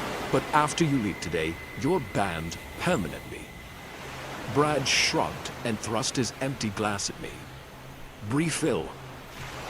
The big man continued to eat for hours. I'd never seen him tear through pizza, wings, and crazy bread like he did that day. At one point, he slouched over, and I thought he was finally done. But then, he popped up and beckoned me over with one swollen hand. I didn't know how Brad could possibly keep eating. The buttons had popped from his shirt, and his belly spilled over his legs. I want to try some of my toppings warm, he said, nodding towards one of the disgusting baggies. Toss those in the microwave for me. Absolutely not. If you do, I promise I'll leave here in the next hour. I pulled my shirt over my nose and tried to defend against the stench and gingerly picked up the baggie with a napkin. I hurried back to the kitchen, poured out the vile gunk into a bowl, and put it in the microwave. The odor was overwhelming, and I knew we'd need to air out the kitchen for days to get rid of it. I immediately regretted listening to Brad's request. Maybe it was time to call the cops and have him tossed out. More. I heard him yell from the dining room. Stack them high. And I need a refill. Since I was watching the microwave, my assistant manager Bianca was the one who had to run out the next tower of pizzas and a 2-liter. The microwave beeped and I extracted the foul contents. When the steam cleared, I nearly dropped the bowl. Not because it was hot, but because outside of the little baggies, I could finally get a clear look at the toppings Brad had brought from home. Most were unrecognizable lumps of pink brown, but one object was unmistakably, undeniably, the bottom half of a human ear. I placed the bowl on the counter, my face cold with shock. Before I could decide how to react, there was a shriek from the dining room. I made it to the kitchen door just as Bianca came running inside, clutching her arm. At first, I thought she'd gotten pizza sauce all over her hand. There was so much red. Then, I realized all of her fingers on her left hand except for her index and thumb were gone. Nothing but raw stumps. "He bit me," Bianca screamed.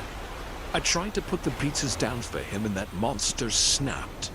I heard the sound of falling tables and a loud crash. Not one part of me wanted to go look, but I was the manager. The staff at Little Caesars were counting on me. "Wrap Bianca's hand in a towel and keep pressure on it," I instructed one of the cooks. "You, call 911, I said to another. "We need an ambulance and the police." I took a breath and walked out into the dining room to find Brad on the floor. He'd fallen from his chair and knocked the contents of his table everywhere. He had half of a pizza in his mouth, his jaws trembling as he chewed, and he was crawling towards another pile of slices. "What did you do?" I whispered. "What is wrong with you?" Brad spit out the pizza long enough to laugh. "She wouldn't have gotten so close to my food. You don't mess with a man's food. My food. Where are my toppings?" "What are they?" "Friends and family. I've been saving them up for a while. For something special." Brad only crawled on his elbows, dragging his descended gut along the tiles. He made it to a nearby pile of pizza and began devouring it. His whole body looked swollen as a blood-drunk tick. "The police are on their way, Brad." He nodded and started eating faster. I couldn't believe what I was seeing. The man shoveled food into his jaw, swallowing without chewing. I couldn't help but stare. Once all the pizza was gone, Brad laid on his belly, licking his fingers. "More," he demanded. "No. More." For someone that big, Brad crawled fast. He came at me, pulling his bulk along with his bloody fingernails. I ran, tipping over a table and crashing to the floor. There was a tug at my foot. Brad had a hand wrapped around my ankle. He dragged me towards him, and I reacted on reflex, kicking out. My shoe connected a crack, and Brad jerked away. His nose bent at an unnatural angle. "I said more," he growled, leaning on a table to stand up. But the table couldn't take his weight. The stand cracked when he was halfway standing, and Brad slammed into the floor, gut first. There was a horrible ripping sound, and I saw Brad's eyes go blank. He tried to rise again, but something was wrong. When he got to his hands and knees, it became clear that his body had finally burst from the pressure and the force of the fall. His stomach had a tear right around the belly button. Purple intestines and undigested pizza all spilled out into a wet pile on the floor. So hungry, Brad whispered before collapsing. They had to bring in a professional disaster cleanup crew to dispose of the body and mop up the mess. We had to close the restaurant for 48 hours. To this day, Brad's last meal remains the second or third worst shift I've ever had managing at Little Caesars.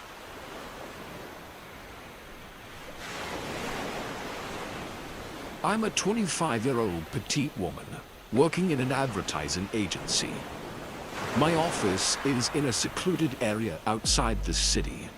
It was a recently built department, hence the number of employees is not more than 10 to 12 people. I shifted for this job.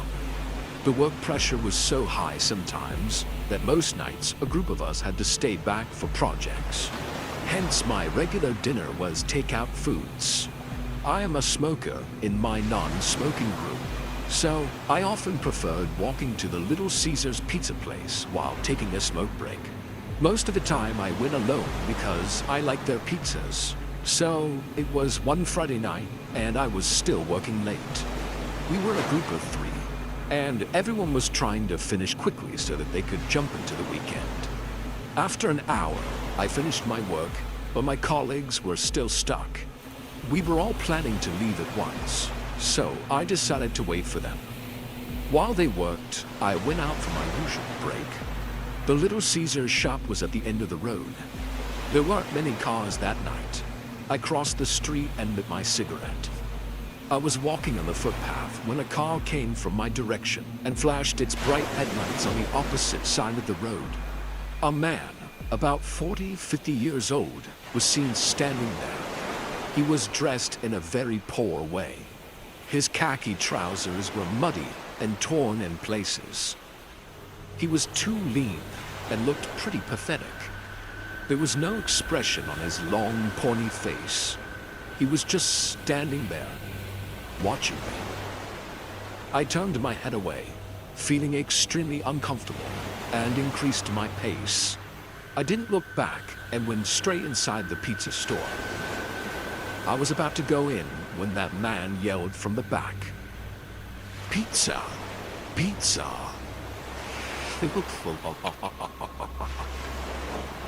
I turned back in shock and saw he was still standing at the same spot and watching me. I rushed inside and closed the door of the shop. An old woman was sitting at the counter wearing a t-shirt of the franchise. She was in her late 50s and wearing too much makeup to look young. Her wrinkled face still couldn't hide the fact that she was about my grandma's age. I was a bit surprised because I'd never seen her before. Generally, a guy named Simon always attended the night shift, and I'm pretty familiar with him. "Is everything all right, dear?" "Huh? Yeah, yes." "What would you like to order?" "Yes, of course." I embarrassingly walked up to her and started to look at the menu above the counter. "I'll have one small pepperoni pizza and a Sprite." "Very well. Take your seat. I'll bring it to you." I sat on the corner table right beside the big glass wall. I could see the road outside. There was a lamppost on the opposite foot. It was constantly blinking annoyingly. I was trying to look closely, searching for that creepy man. Pizza, pizza.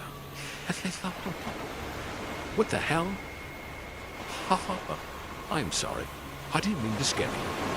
The guy you were looking for is a homeless madman. He often walks these streets late nights and screams pizza whenever a customer enters the shop. He's not harmful, just a bit crazy. I see. Here's your order. Enjoy your food. She left the tray in front of me. The pizza slices were unevenly cut. She went back to her seat and I grabbed the biggest slice to eat. I gave a big bite. I was just enjoying chewing the soft bread soaked in sauce and cheese when I felt something stringy in my mouth. Something was rolled around my tongue. I grabbed it and pulled it out from my mouth. It was a curly strand of hair. My organs whirled in disgust inside my stomach, and I coughed out everything on the plate. The hair seemed highly similar to the old woman's hair. She looked at me like I was rude, coughing out the food. I could have screamed at her for providing a pizza with her hair as toppings on it. But I'm not that confrontational by nature. I got my shit together and was deciding to leave when I heard footsteps outside. I looked at the glass and freaked out immediately. That crazy man was staring at me through the glass.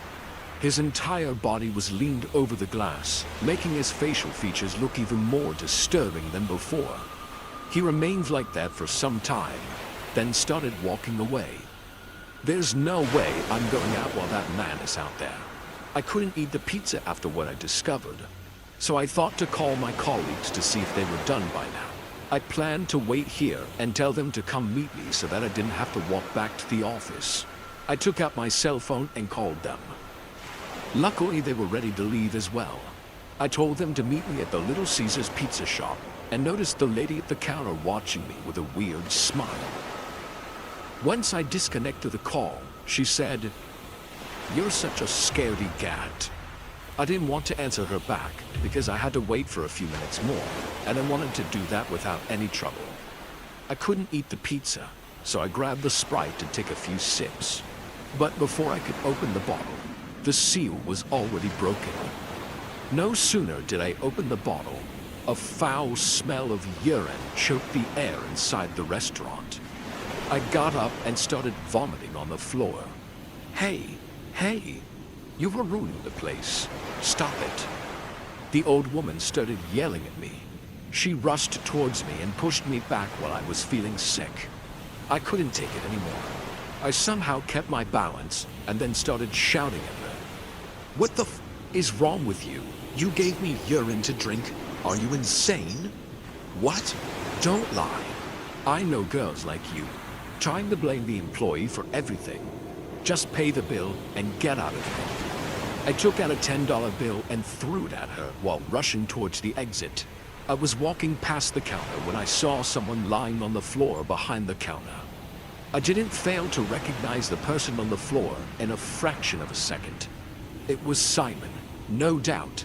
His head was hurt badly, and there was blood on the floor. I turned around and saw the woman standing behind me with a huge, evil smile. "Seems like he likes you, dear." Saying this, she pointed at the entrance, and I saw that freaky man standing outside, obstructing my way. He chuckled and said, "Ha ha ha ha ha ha ha.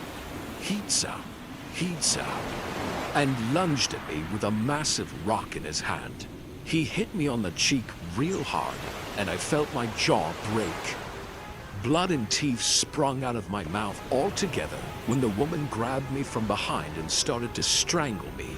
I kicked my hands in the air to free myself when I grabbed the woman's hair and pulled it with all my strength. A bunch of her curly hair along with a patch of bloody scalp came out. She screamed in terrible pain and set me free. I then kicked the man and he fell to the floor. I jumped and came out of the shop when I saw my two colleagues running towards me at full speed. They saw me struggling with this duo from the end of the street. We called the cops and got at the exit until the cops came. There was no way I was letting these people go. The man remained to lie on the floor unconscious while the old woman kept cursing at me, walking back and forth like an injured wolf. When the cops came and arrested them, they gave us shocking news. This man and woman are husband and wife.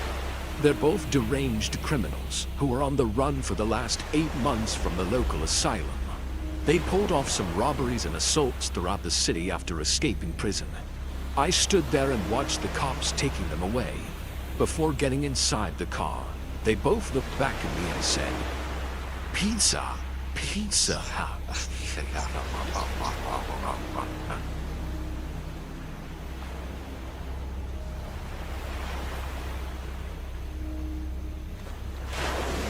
It's pretty shocking that I somehow managed to stay alive, even after this horrifying incident. I'm a lawyer who recently just opened my firm after gaining a good reputation. But 4 years back, life wasn't easy for me.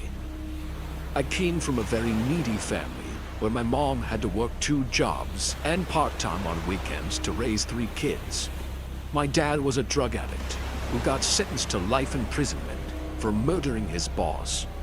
My elder sister Shelly followed my father's footsteps and left home at the age of 14 with her crackhead boyfriend. We never heard from her again.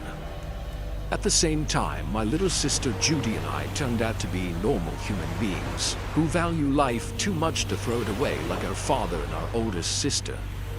After finishing high school, I finished college with a full scholarship. Thanks to God, I happened to be a good student.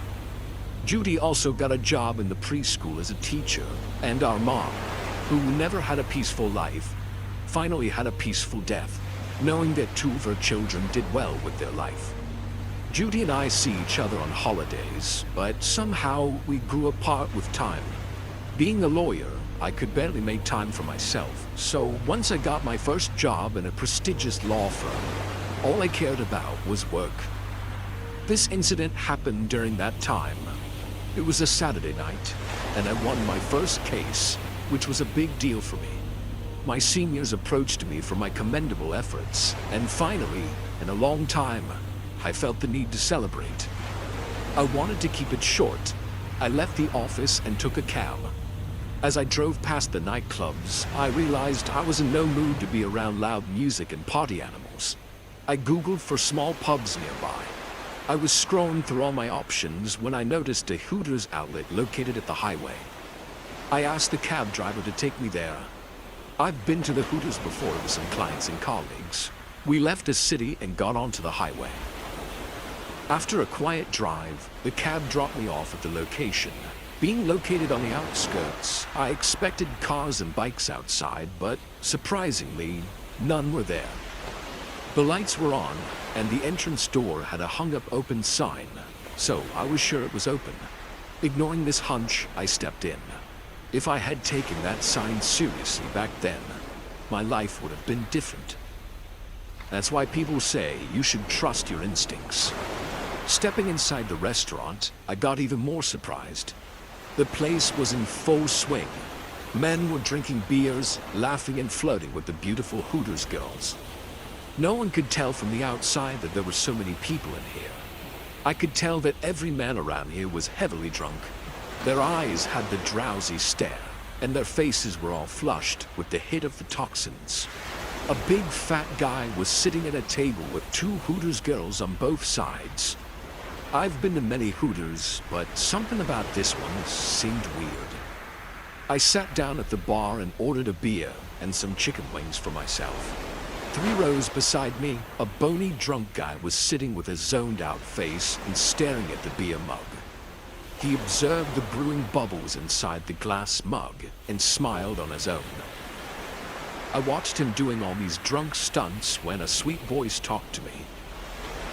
"Hi, handsome." I turned around and saw a blonde Hooters girl standing beside me, holding my beer and chicken wings on a tray.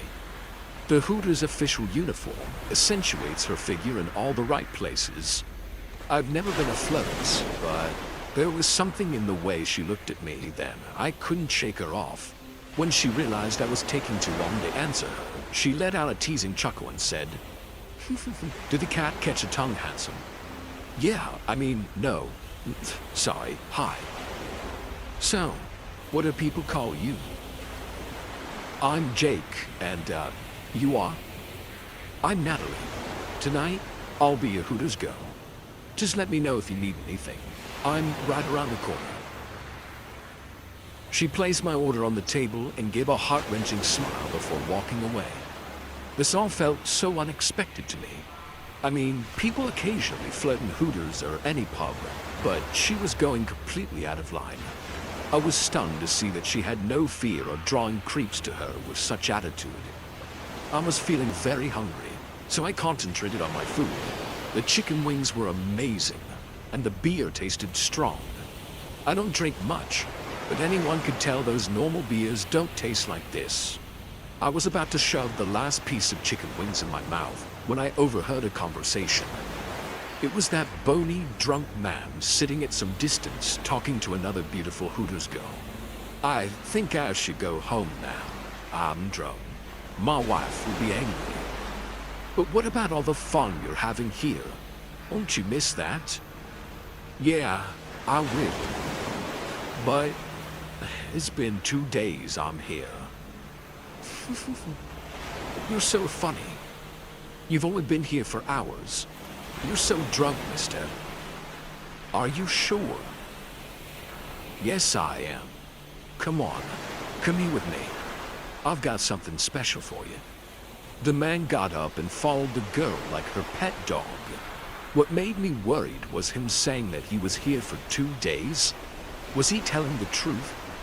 But how could that be? I mean, he is obviously too drunk to realize what the hell he was saying. I ignored this and decided to have another beer. I live alone, so there was no rush to go home. My eyes kept on searching for Natalie when I heard chaos. The fat guy sitting at the table with the 2 Hooters girls has now got up from his seat. He could barely stand when I saw Natalie walking up to him. The fat guy drooled seeing Natalie coming closer to him and laughed in a pretty bizarre way. All the other men inside the restaurant were either passing out or drinking themselves to sleep, so no one bothered to pay any attention to this guy. I was the sober guy amongst them all, so I couldn't help but notice this freaking weird scenario. Natalie stopped in front of the man and ran her magical fingers on his cheek. Do you like me? Yes, a lot. Then will you do anything for me? A hypnotized look appeared in his eyes as he stared at Natalie and said, Of course. Something about this place, these girls, these men, weren't normal at all. Everything was so messed up here. I was thinking about leaving when the unexpected happened. Natalie took out an ice pick from the buckets of ice placed on the table and smiled creepily. She then raised the sharp ice pick to the man and said, Stab your hand with this. What? If you do this, you'll get a kiss. Don't you want a kiss from me? Yes, I do. Then do it. Now. The man took the ice pick from her and started stabbing his left hand vigorously. While he screamed in pain, all the Hooters girls began to laugh like enchanted witches. There was something in their accumulated laughter that made my bones chill. A cold rush of fear made my heart beat faster. What is this place? Who are these girls? Slowly, I realized that every man here was intoxicated. Something in that beer made him forget everything and believe that he was having a great time here. The fat guy was bleeding terribly, and no one tried to help him. All the other men didn't even notice, and the girls just laughed hysterically, like they were watching a comedy show. Taking advantage of this, I ran to the exit door, but I found it locked. Where do you think you're going, handsome? I turned around and saw Natalie standing behind me. There was no beauty in her face. She looked ferocious, like a predator. Please, let me go. But why do you want to leave now? The party has just started. We're going to have so much fun. I noticed a big rusty key attached to her waist, and I didn't waste a second. I punched her hard in the face and made her tooth fall out. She screamed like a hyena and fell to the ground, holding her jaw. I snatched the key from her, took the one opportunity, and unlocked the door. I could hear the Hooters girls screaming and running towards me like a hungry wolf pack, but I ran for my life. I ran and ran until their screams faded away. I can't explain how I reached home that night, but I remember paying $100 to the truck driver who gave me a lift on that highway. He was probably stunned. He had no idea what a huge help he did for me. I wanted to go to the cops and take them to that sick Hooters outlet. but I'm scared that I might not come back alive if I go there again. Those girls were messed up, more than any scary horror movie.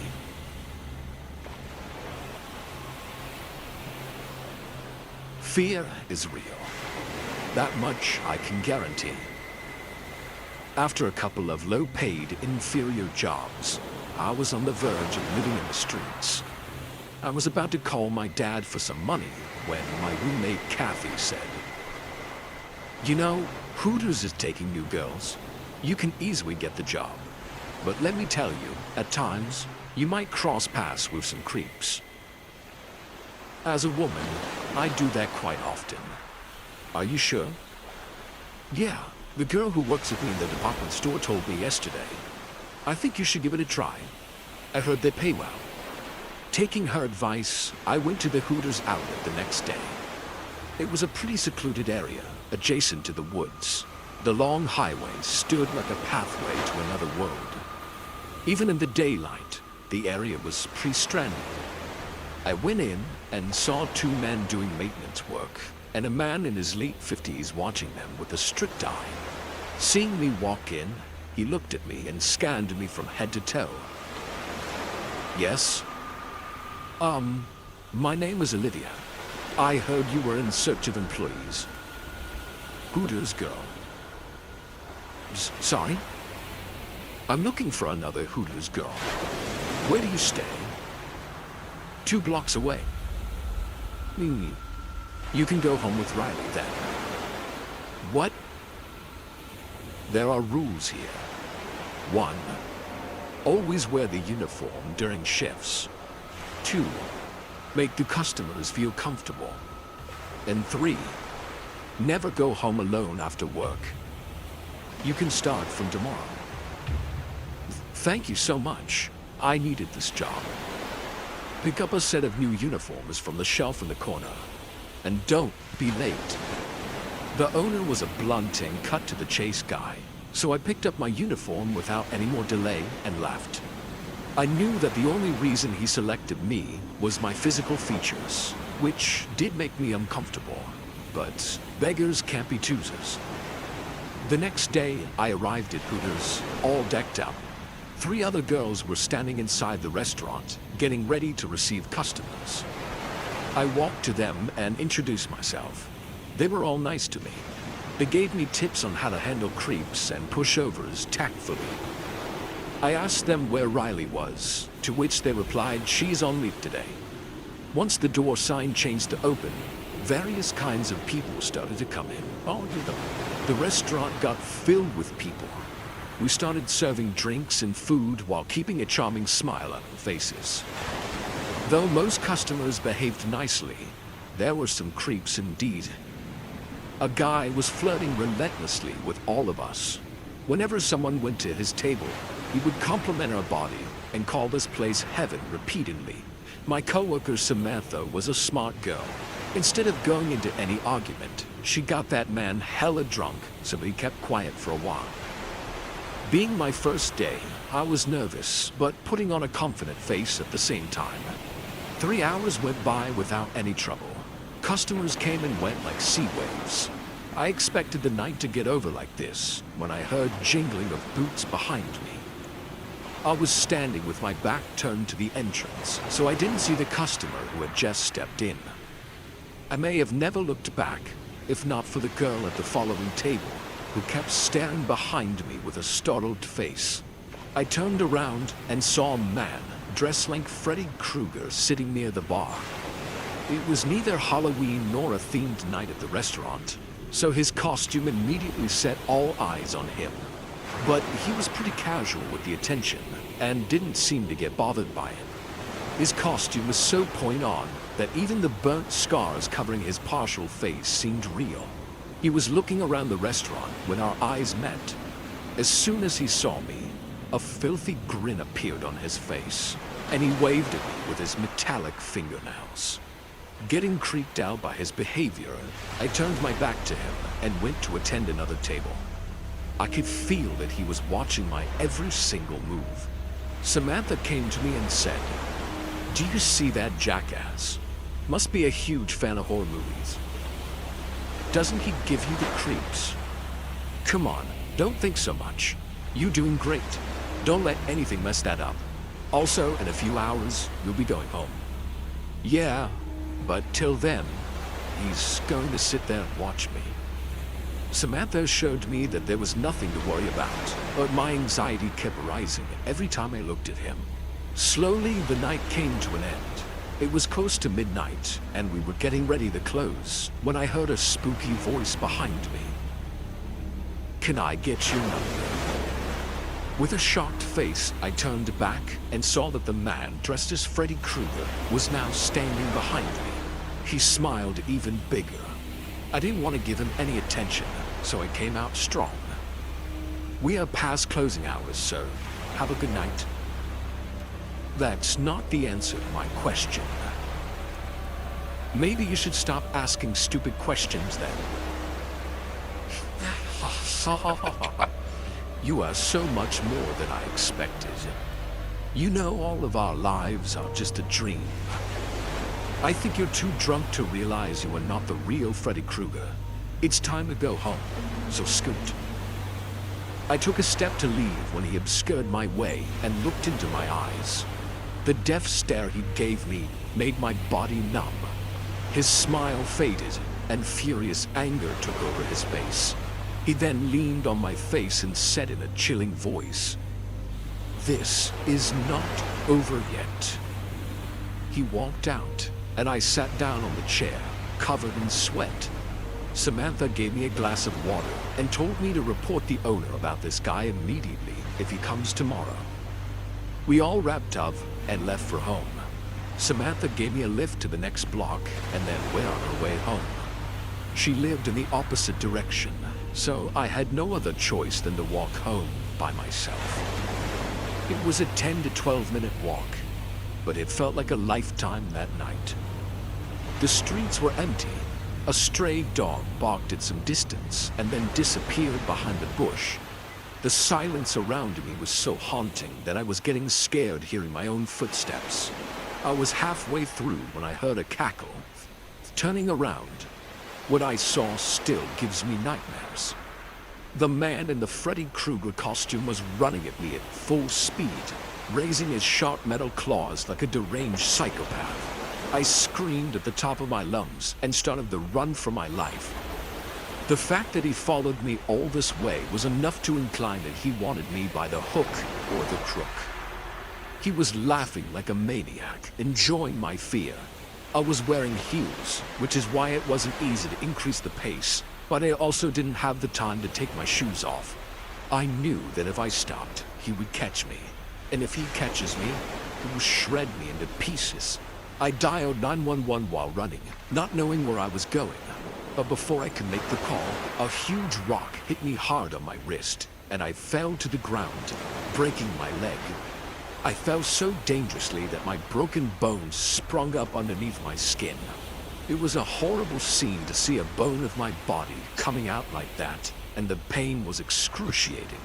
The man laughed and stopped in front of me as I suffered lying on the ground.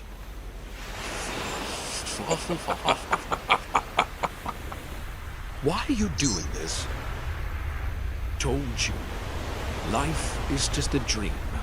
But you didn't listen to me. Look, you wanted my number, right? Fine. You can have my number. See, that's why skinny witches like you get treated like this. You silly girls. Don't listen the first time. You all think you own the world because you are beautiful, and everyone else is just filth and dirt. I didn't ask for these scars, but Freddy gave me another reason to live. When I saw him in the movie, I realized he's the one I'm supposed to be in life. You're just ill. Please, it doesn't have to be this way. Let me help you. I am not ill. I will make you just like me now. Saying this, he raised his metal claws and was all but ready to strike on my face when I kicked him between the legs and he fell on the ground in pain. As soon as he did, I grabbed the rock and smashed his head with it. With one tough blow, the man passed out. I called 911 and waited there until the cops arrived. The cops came and took him into custody. He was unconscious the entire time. Then they took me to the nearby hospital for treatment. I lost a lot of blood and had to stay a month in the hospital. The man is now behind bars, and I hope he never walks free. My husband has been behaving quite odd for the past couple of days. I'm not sure, but I think he's cheating on me. No, I'm not just saying that. I do have valid reasons to suspect him. Like, he always came home after work. He wasn't a very party-going guy, but he's always late for the last couple months. And if I ask him why, he dodges my questions, never giving a satisfactory answer. Last night, I suddenly woke up and saw my husband wasn't there beside me. I looked at the clock, and it was 3 a.m., so I got suspicious again. I tiptoed downstairs and overheard a conversation coming from the kitchen. No, why would I lie to you? I was at a meeting, believe me. Yes, I will be there tomorrow. I'll take the day off. Okay, see you. As soon as I heard him disconnect the call, I returned to the bedroom quickly and pretended to be deeply asleep. He came back and laid down beside me, thinking I was asleep all this time. That day I decided I would find out and finish this once and for all. As my husband left for his office, I acted completely normal. I have an important meeting today, which I might run late, so don't wait for me. Okay, drive safe. Yeah. Bye, Judy. I don't know why his last words felt like I would never see him again. I saw his car fade away from my window. Now, it's time for me to execute my plan. I waited half an hour and called his office. By this time, he should be there. After a few seconds, his secretary picked up the call. Berkshire Hathaway, how may I help you? Can I speak to David Smith? I'm sorry, ma'am, but today is his day off. May I take a message? No. I'll call tomorrow. Thanks. Tears came to my eyes. So he is lying to me. At least there's no confusing regarding that. My husband didn't know, but today when he was taking a shower, I connected my phone to his car's built-in GPS so that I could track him down. I didn't use it at first because my heart still hoped that if I called him at his office, he would be there. I hoped he wouldn't break my trust. I took a bus wearing a hoodie and joggers. I had my mask on so that no one could recognize me. I thought maybe he would be in a hotel or some restaurant with his secret mistress. But instead I found his car near an amusement park. I was shocked because that wasn't where I expected him to be. Maybe he was trying to play safe, and it was his idea to avoid running into someone familiar. It was an afternoon on a weekday, so when I reached the amusement park, it wasn't that crowded as it used to be on the weekends. I found his red SUV parked near the gate behind 3 other cars, and my heartbeat got faster. I told myself that any minute now, once I enter this place and see him with another woman, our marriage is over. I put on the hoodie and started looking around for my husband. A bunch of kids were standing in a queue near the teapot ride. I carefully checked every guy, but I didn't see my husband anywhere. I was going to the other side of the park when I heard a kid yelling loud. "Daddy, Daddy, look, Mom bought me this big cotton candy." I turned around and saw a boy about 4 or 5 years old walking with a woman with blonde hair and sharp features.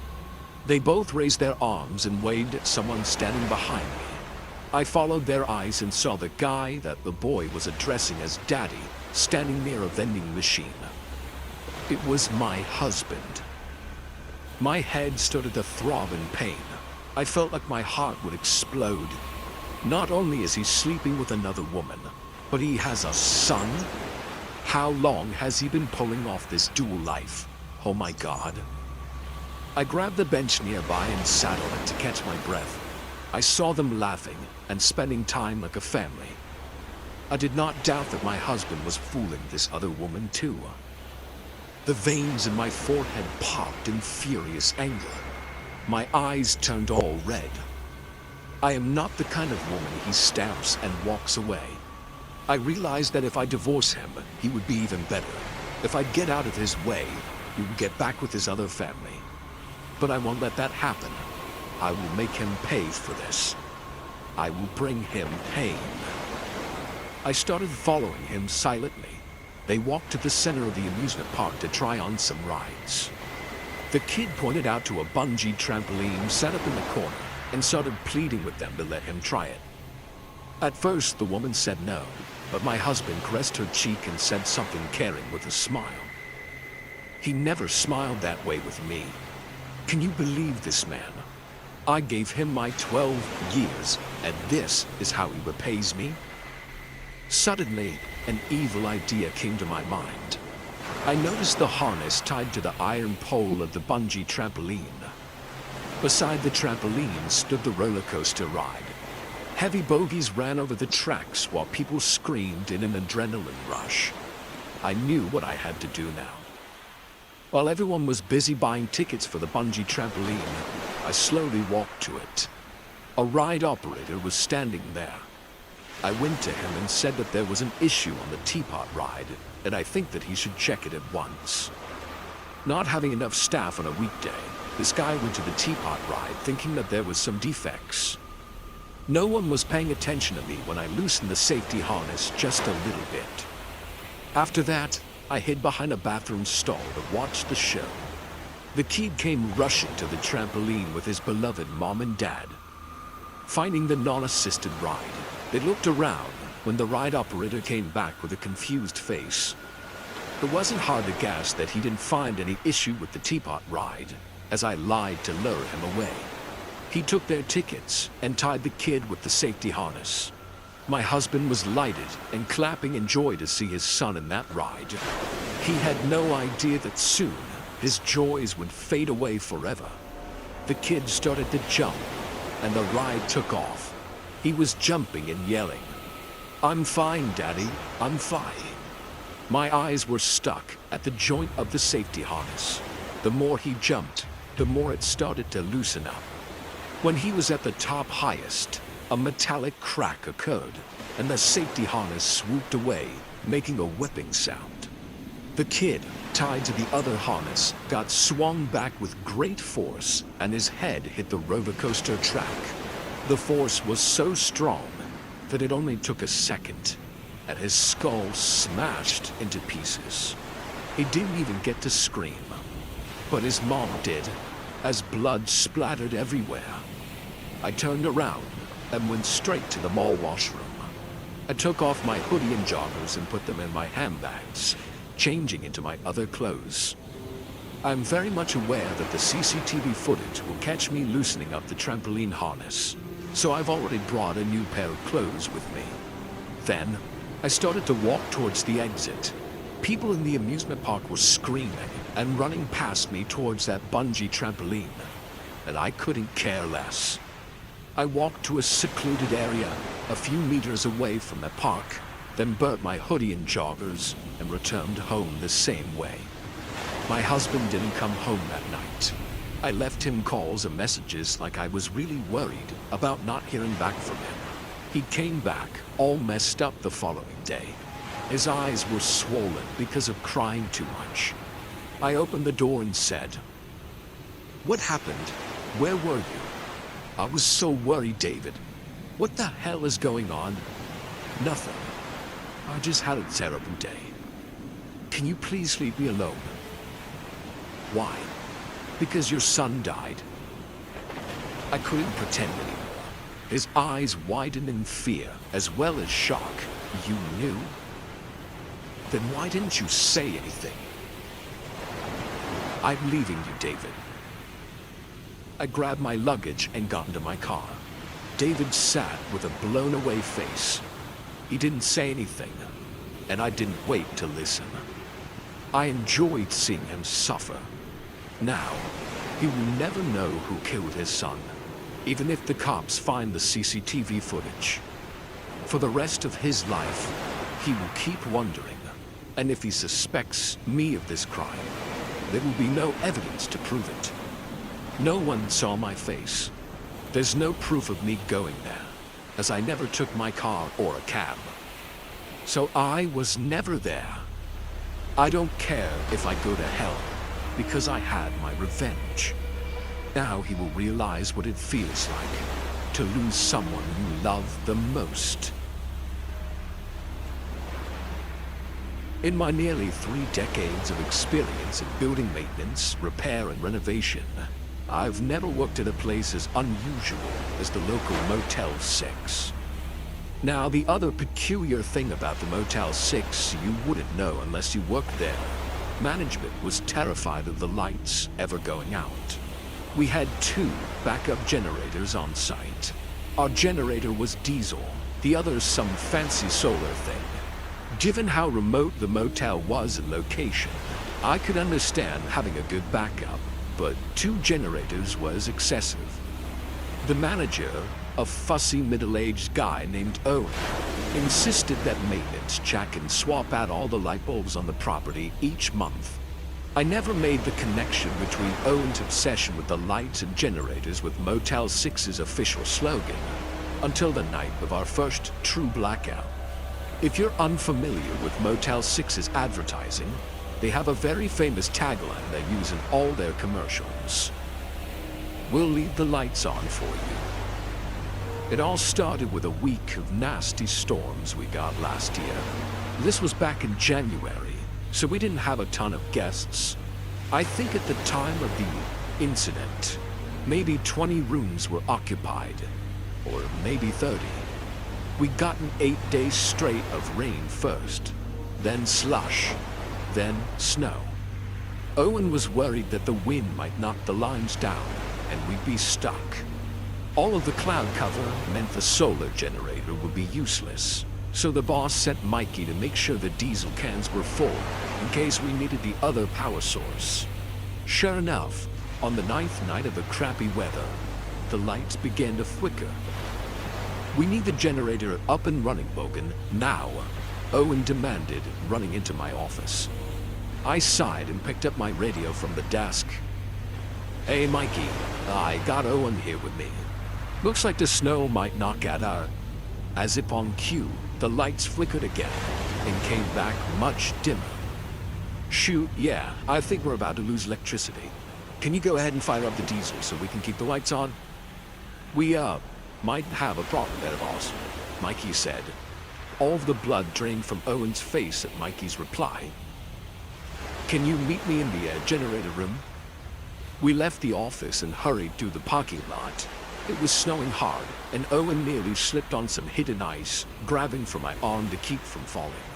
We crossed over to the small maintenance building and hurried inside. Mikey was already sitting on the diesel generator when we walked to the small back room. He had a sheepish grin that was more of a wince than anything. "Now, I'll tell you the issue with the generator," Mikey promised, holding up his hands. "But first you have to promise not to be mad." Before I could reply, the lights flickered a 3rd time and went black. Owen screamed from somewhere behind me. I reached into my jacket and pulled out my flashlight. Mikey did the same. "We need to get the lights back on," Owen shouted. I'd made my way over to one of the shelves in the room and rummaged around for a moment, then pulled out a few emergency lanterns I knew we had in storage. Once those were active, the back room was bright and almost cozy. Even with the return of the light, Owen didn't look relieved. "We have to hurry," he told me, clutching a lantern to his chest. "We only have a few minutes before it's too late for the guests." Owen turned to Mikey. "What is wrong with the generator?" So, here's the thing," Mikey replied, looking down at his feet. "The generator is fine, but we're out of diesel. I've been borrowing the fuel for my truck and replacing it with water." "You idiot, you absolute moron," Owen spat at Mikey. "There's no fuel. The guests have been in the dark now for..." He checked his watch. More than 3 minutes. Complete. Total dark. Do you get it? They could start turning at him. Owen was interrupted by the most savage scream I've ever heard coming from inside the Motel 6. The three of us looked at each other. Then Owen sprinted for the door to the maintenance room. Owen locked and bolted the door, then began trying to push a table against it as a barricade. "Help me before they realize we're here," Owen hissed. Mikey and I moved to help him push furniture in front of the door. There was another shriek from the motel, then another, then what almost sounded like howling. "Both start with each other," Owen whispered. "Once some of them get into the parking lot, they'll try the door. We need to stay quiet." "What is going on?" I asked. The decision was made for us when I took out my phone. We didn't have great reception at the motel, even in clear weather, but the constant snowstorms had completely killed the signal. "We should make a run for our cars," Mikey suggested. It was cold in the maintenance building, and getting colder every minute. I wasn't eager to go outside, but I knew Mikey was right. Owen protested as we cleared the barricade. The three of us sat in a circle as Owen spilled his guts.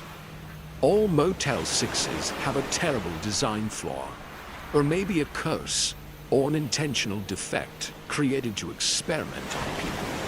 Everything was safe as long as the lights were on in or around the building. But if the motel ever experienced true darkness for just a few minutes, it would begin to alter the minds of all inside. The effects, I'm told, are rapid and extreme, Owen explained, occasionally glancing over his shoulder at the door.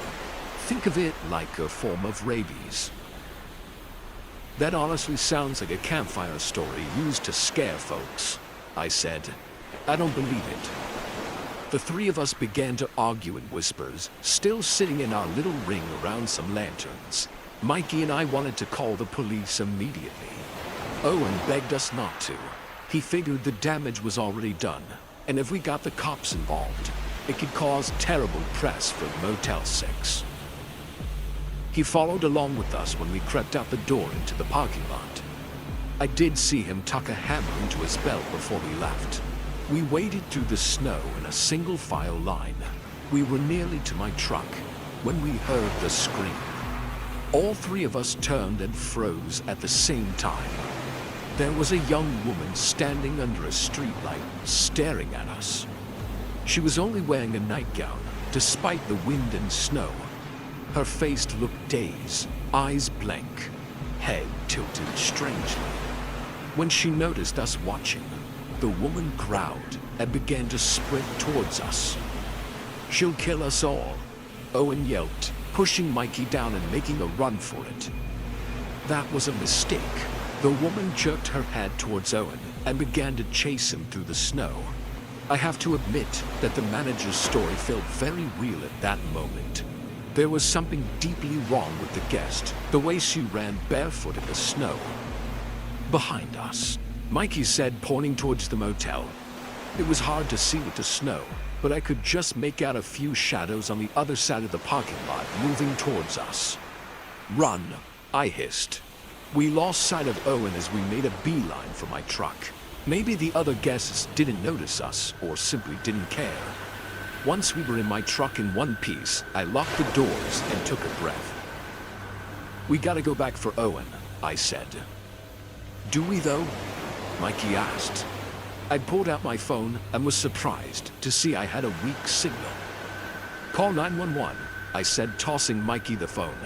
"I'm going back for the boss."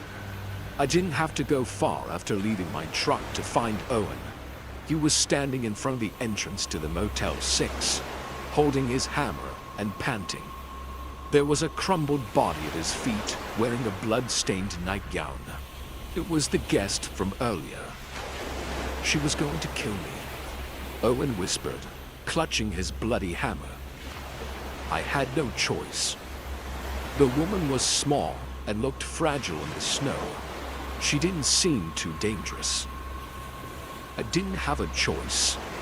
Owen repeated it, sounding less confident.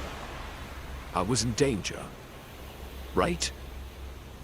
I walked Owen back to my truck. The police and the fire department both arrived within the next 10 minutes. After one look at the blood-splattered Owen, they let him off while taking statements from Mikey and me. I was sitting in an interrogation room at the police station when they told me what happened. There was no Motel 6 curse, no danger in the dark. It was the storm. It knocked out more than the electricity. It also caused a gas leak.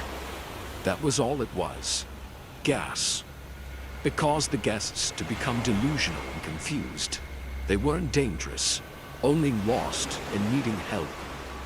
I still have nightmares about Owen standing above the body of the girl in the snow. To this day, the gas that caused this was still being investigated. This happened when I was 13 years old. I'm from Nashville, but I stayed at my grandfather's place when this particular incident occurred. They lived in a small town named Harper's Ferry in West Virginia. Those who have never been to his place must know it's an ideal spot for nature lovers. The city is built around the Shenandoah River. Technology hadn't completely devoured childhood back then, so kids liked playing outside. So it was my third visit, and I wanted to go to the newly opened amusement park with my friend Ronald. I was his next-door neighbor, so that's how our friendship took place. He was a very chill guy, but loved making fun of random people. After breakfast one Sunday morning, we decided to go to the park. The amusement park had a water slide at a McDonald's, so we planned to eat there. We rode our bikes and reached near the park. Being the town's recent attraction, the place was booming with kids. There was cotton candy and popcorn stalls, various games and rides. Ronald pointed out the water slide, and we immediately ran towards it. We brought our swimming trunks, so we went to the washroom to change into them. The public washroom had toilets in a row. Ronald went to the first one, and the one beside him was occupied. So I went to the third one in the row. Whoever was between the two of us didn't make any sound. Ronald and I were constantly talking and discussing our plans for the day. Ronald and I came out, and we were washing our hands when he looked at the closed washroom door in the middle. Whoever's in there has diarrhea. Stop it, he can hear us. I don't give a damn.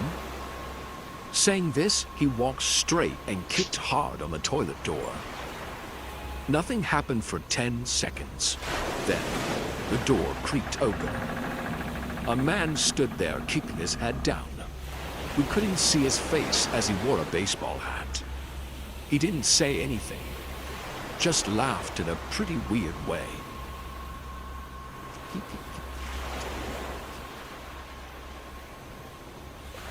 Ronald and I didn't wait anymore, and we walked out. While walking out, Ronald said in a low voice, "What a creep."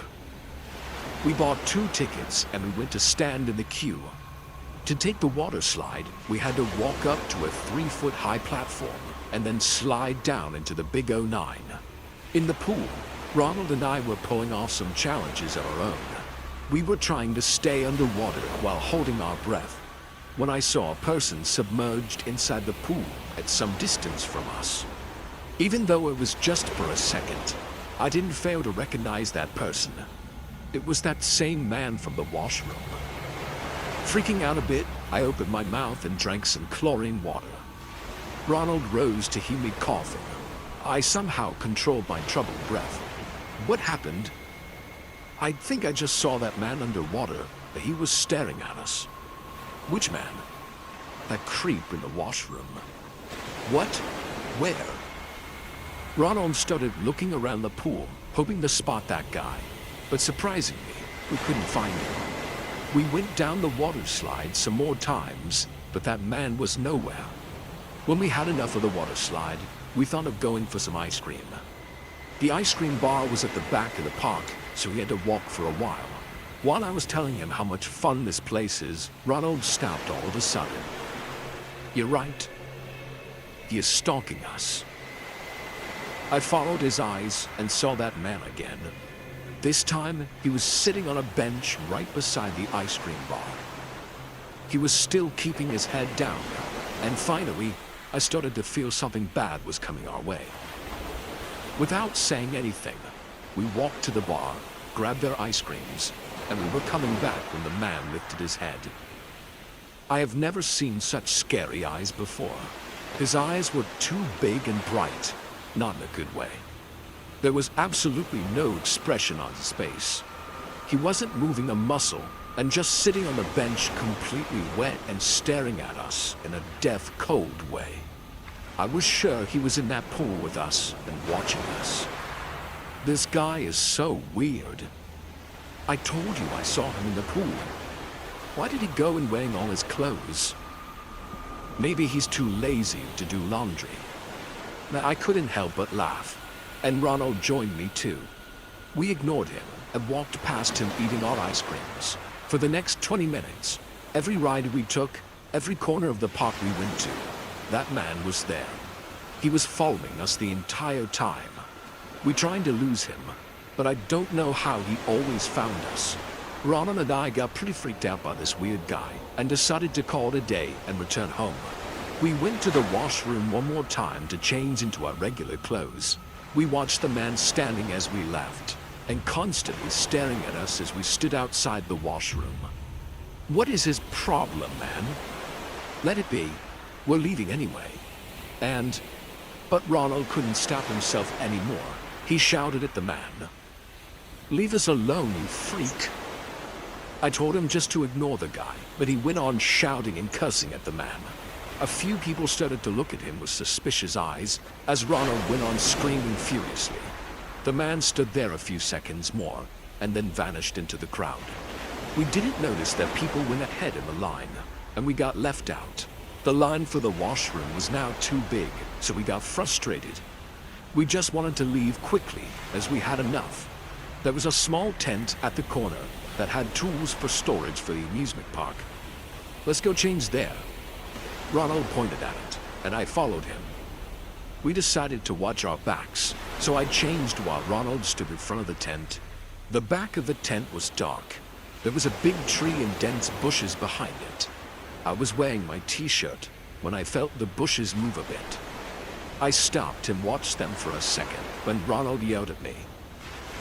"Come on, hurry up." Yeah, almost done." I came out with my backpack, and he asked why I was taking so long. I told him I saw something in those bushes, and he laughed, saying it was probably a squirrel. Next, it was my turn to stand in front of the tent. While standing near the tent, my eyes were roaming around like crazy, thinking the man would appear again, but I didn't see him. After waiting for almost 10 minutes, when Ronald didn't come out, I got a bit worried. "Ronald, are you done? Who's taking long now?" But still, no reply came. I got extremely worried this time and quickly went to the back to check. As I peeked at the back of the tent, I saw a horrible scene. Ronald's dead body was lying near the bush. His head was wrapped with his t-shirt. It seemed like someone strangled him to death. Whoever did this had a lot of strength because Ronald didn't even get the chance to struggle. My veins froze, and after standing there like a statue, I finally let out a dying scream. The security of the park came rushing with so many other people. They called the cops, and everyone got terrified after hearing about the murder. As the cops lifted his t-shirt, another shock caught me off guard. Ronald wasn't just strangulated. His head was turned backwards like a broken doll. The one who did this covered his head with the t-shirt because he wanted it to be a big reveal. Me and some other people in the park also spoke about the weird man following us.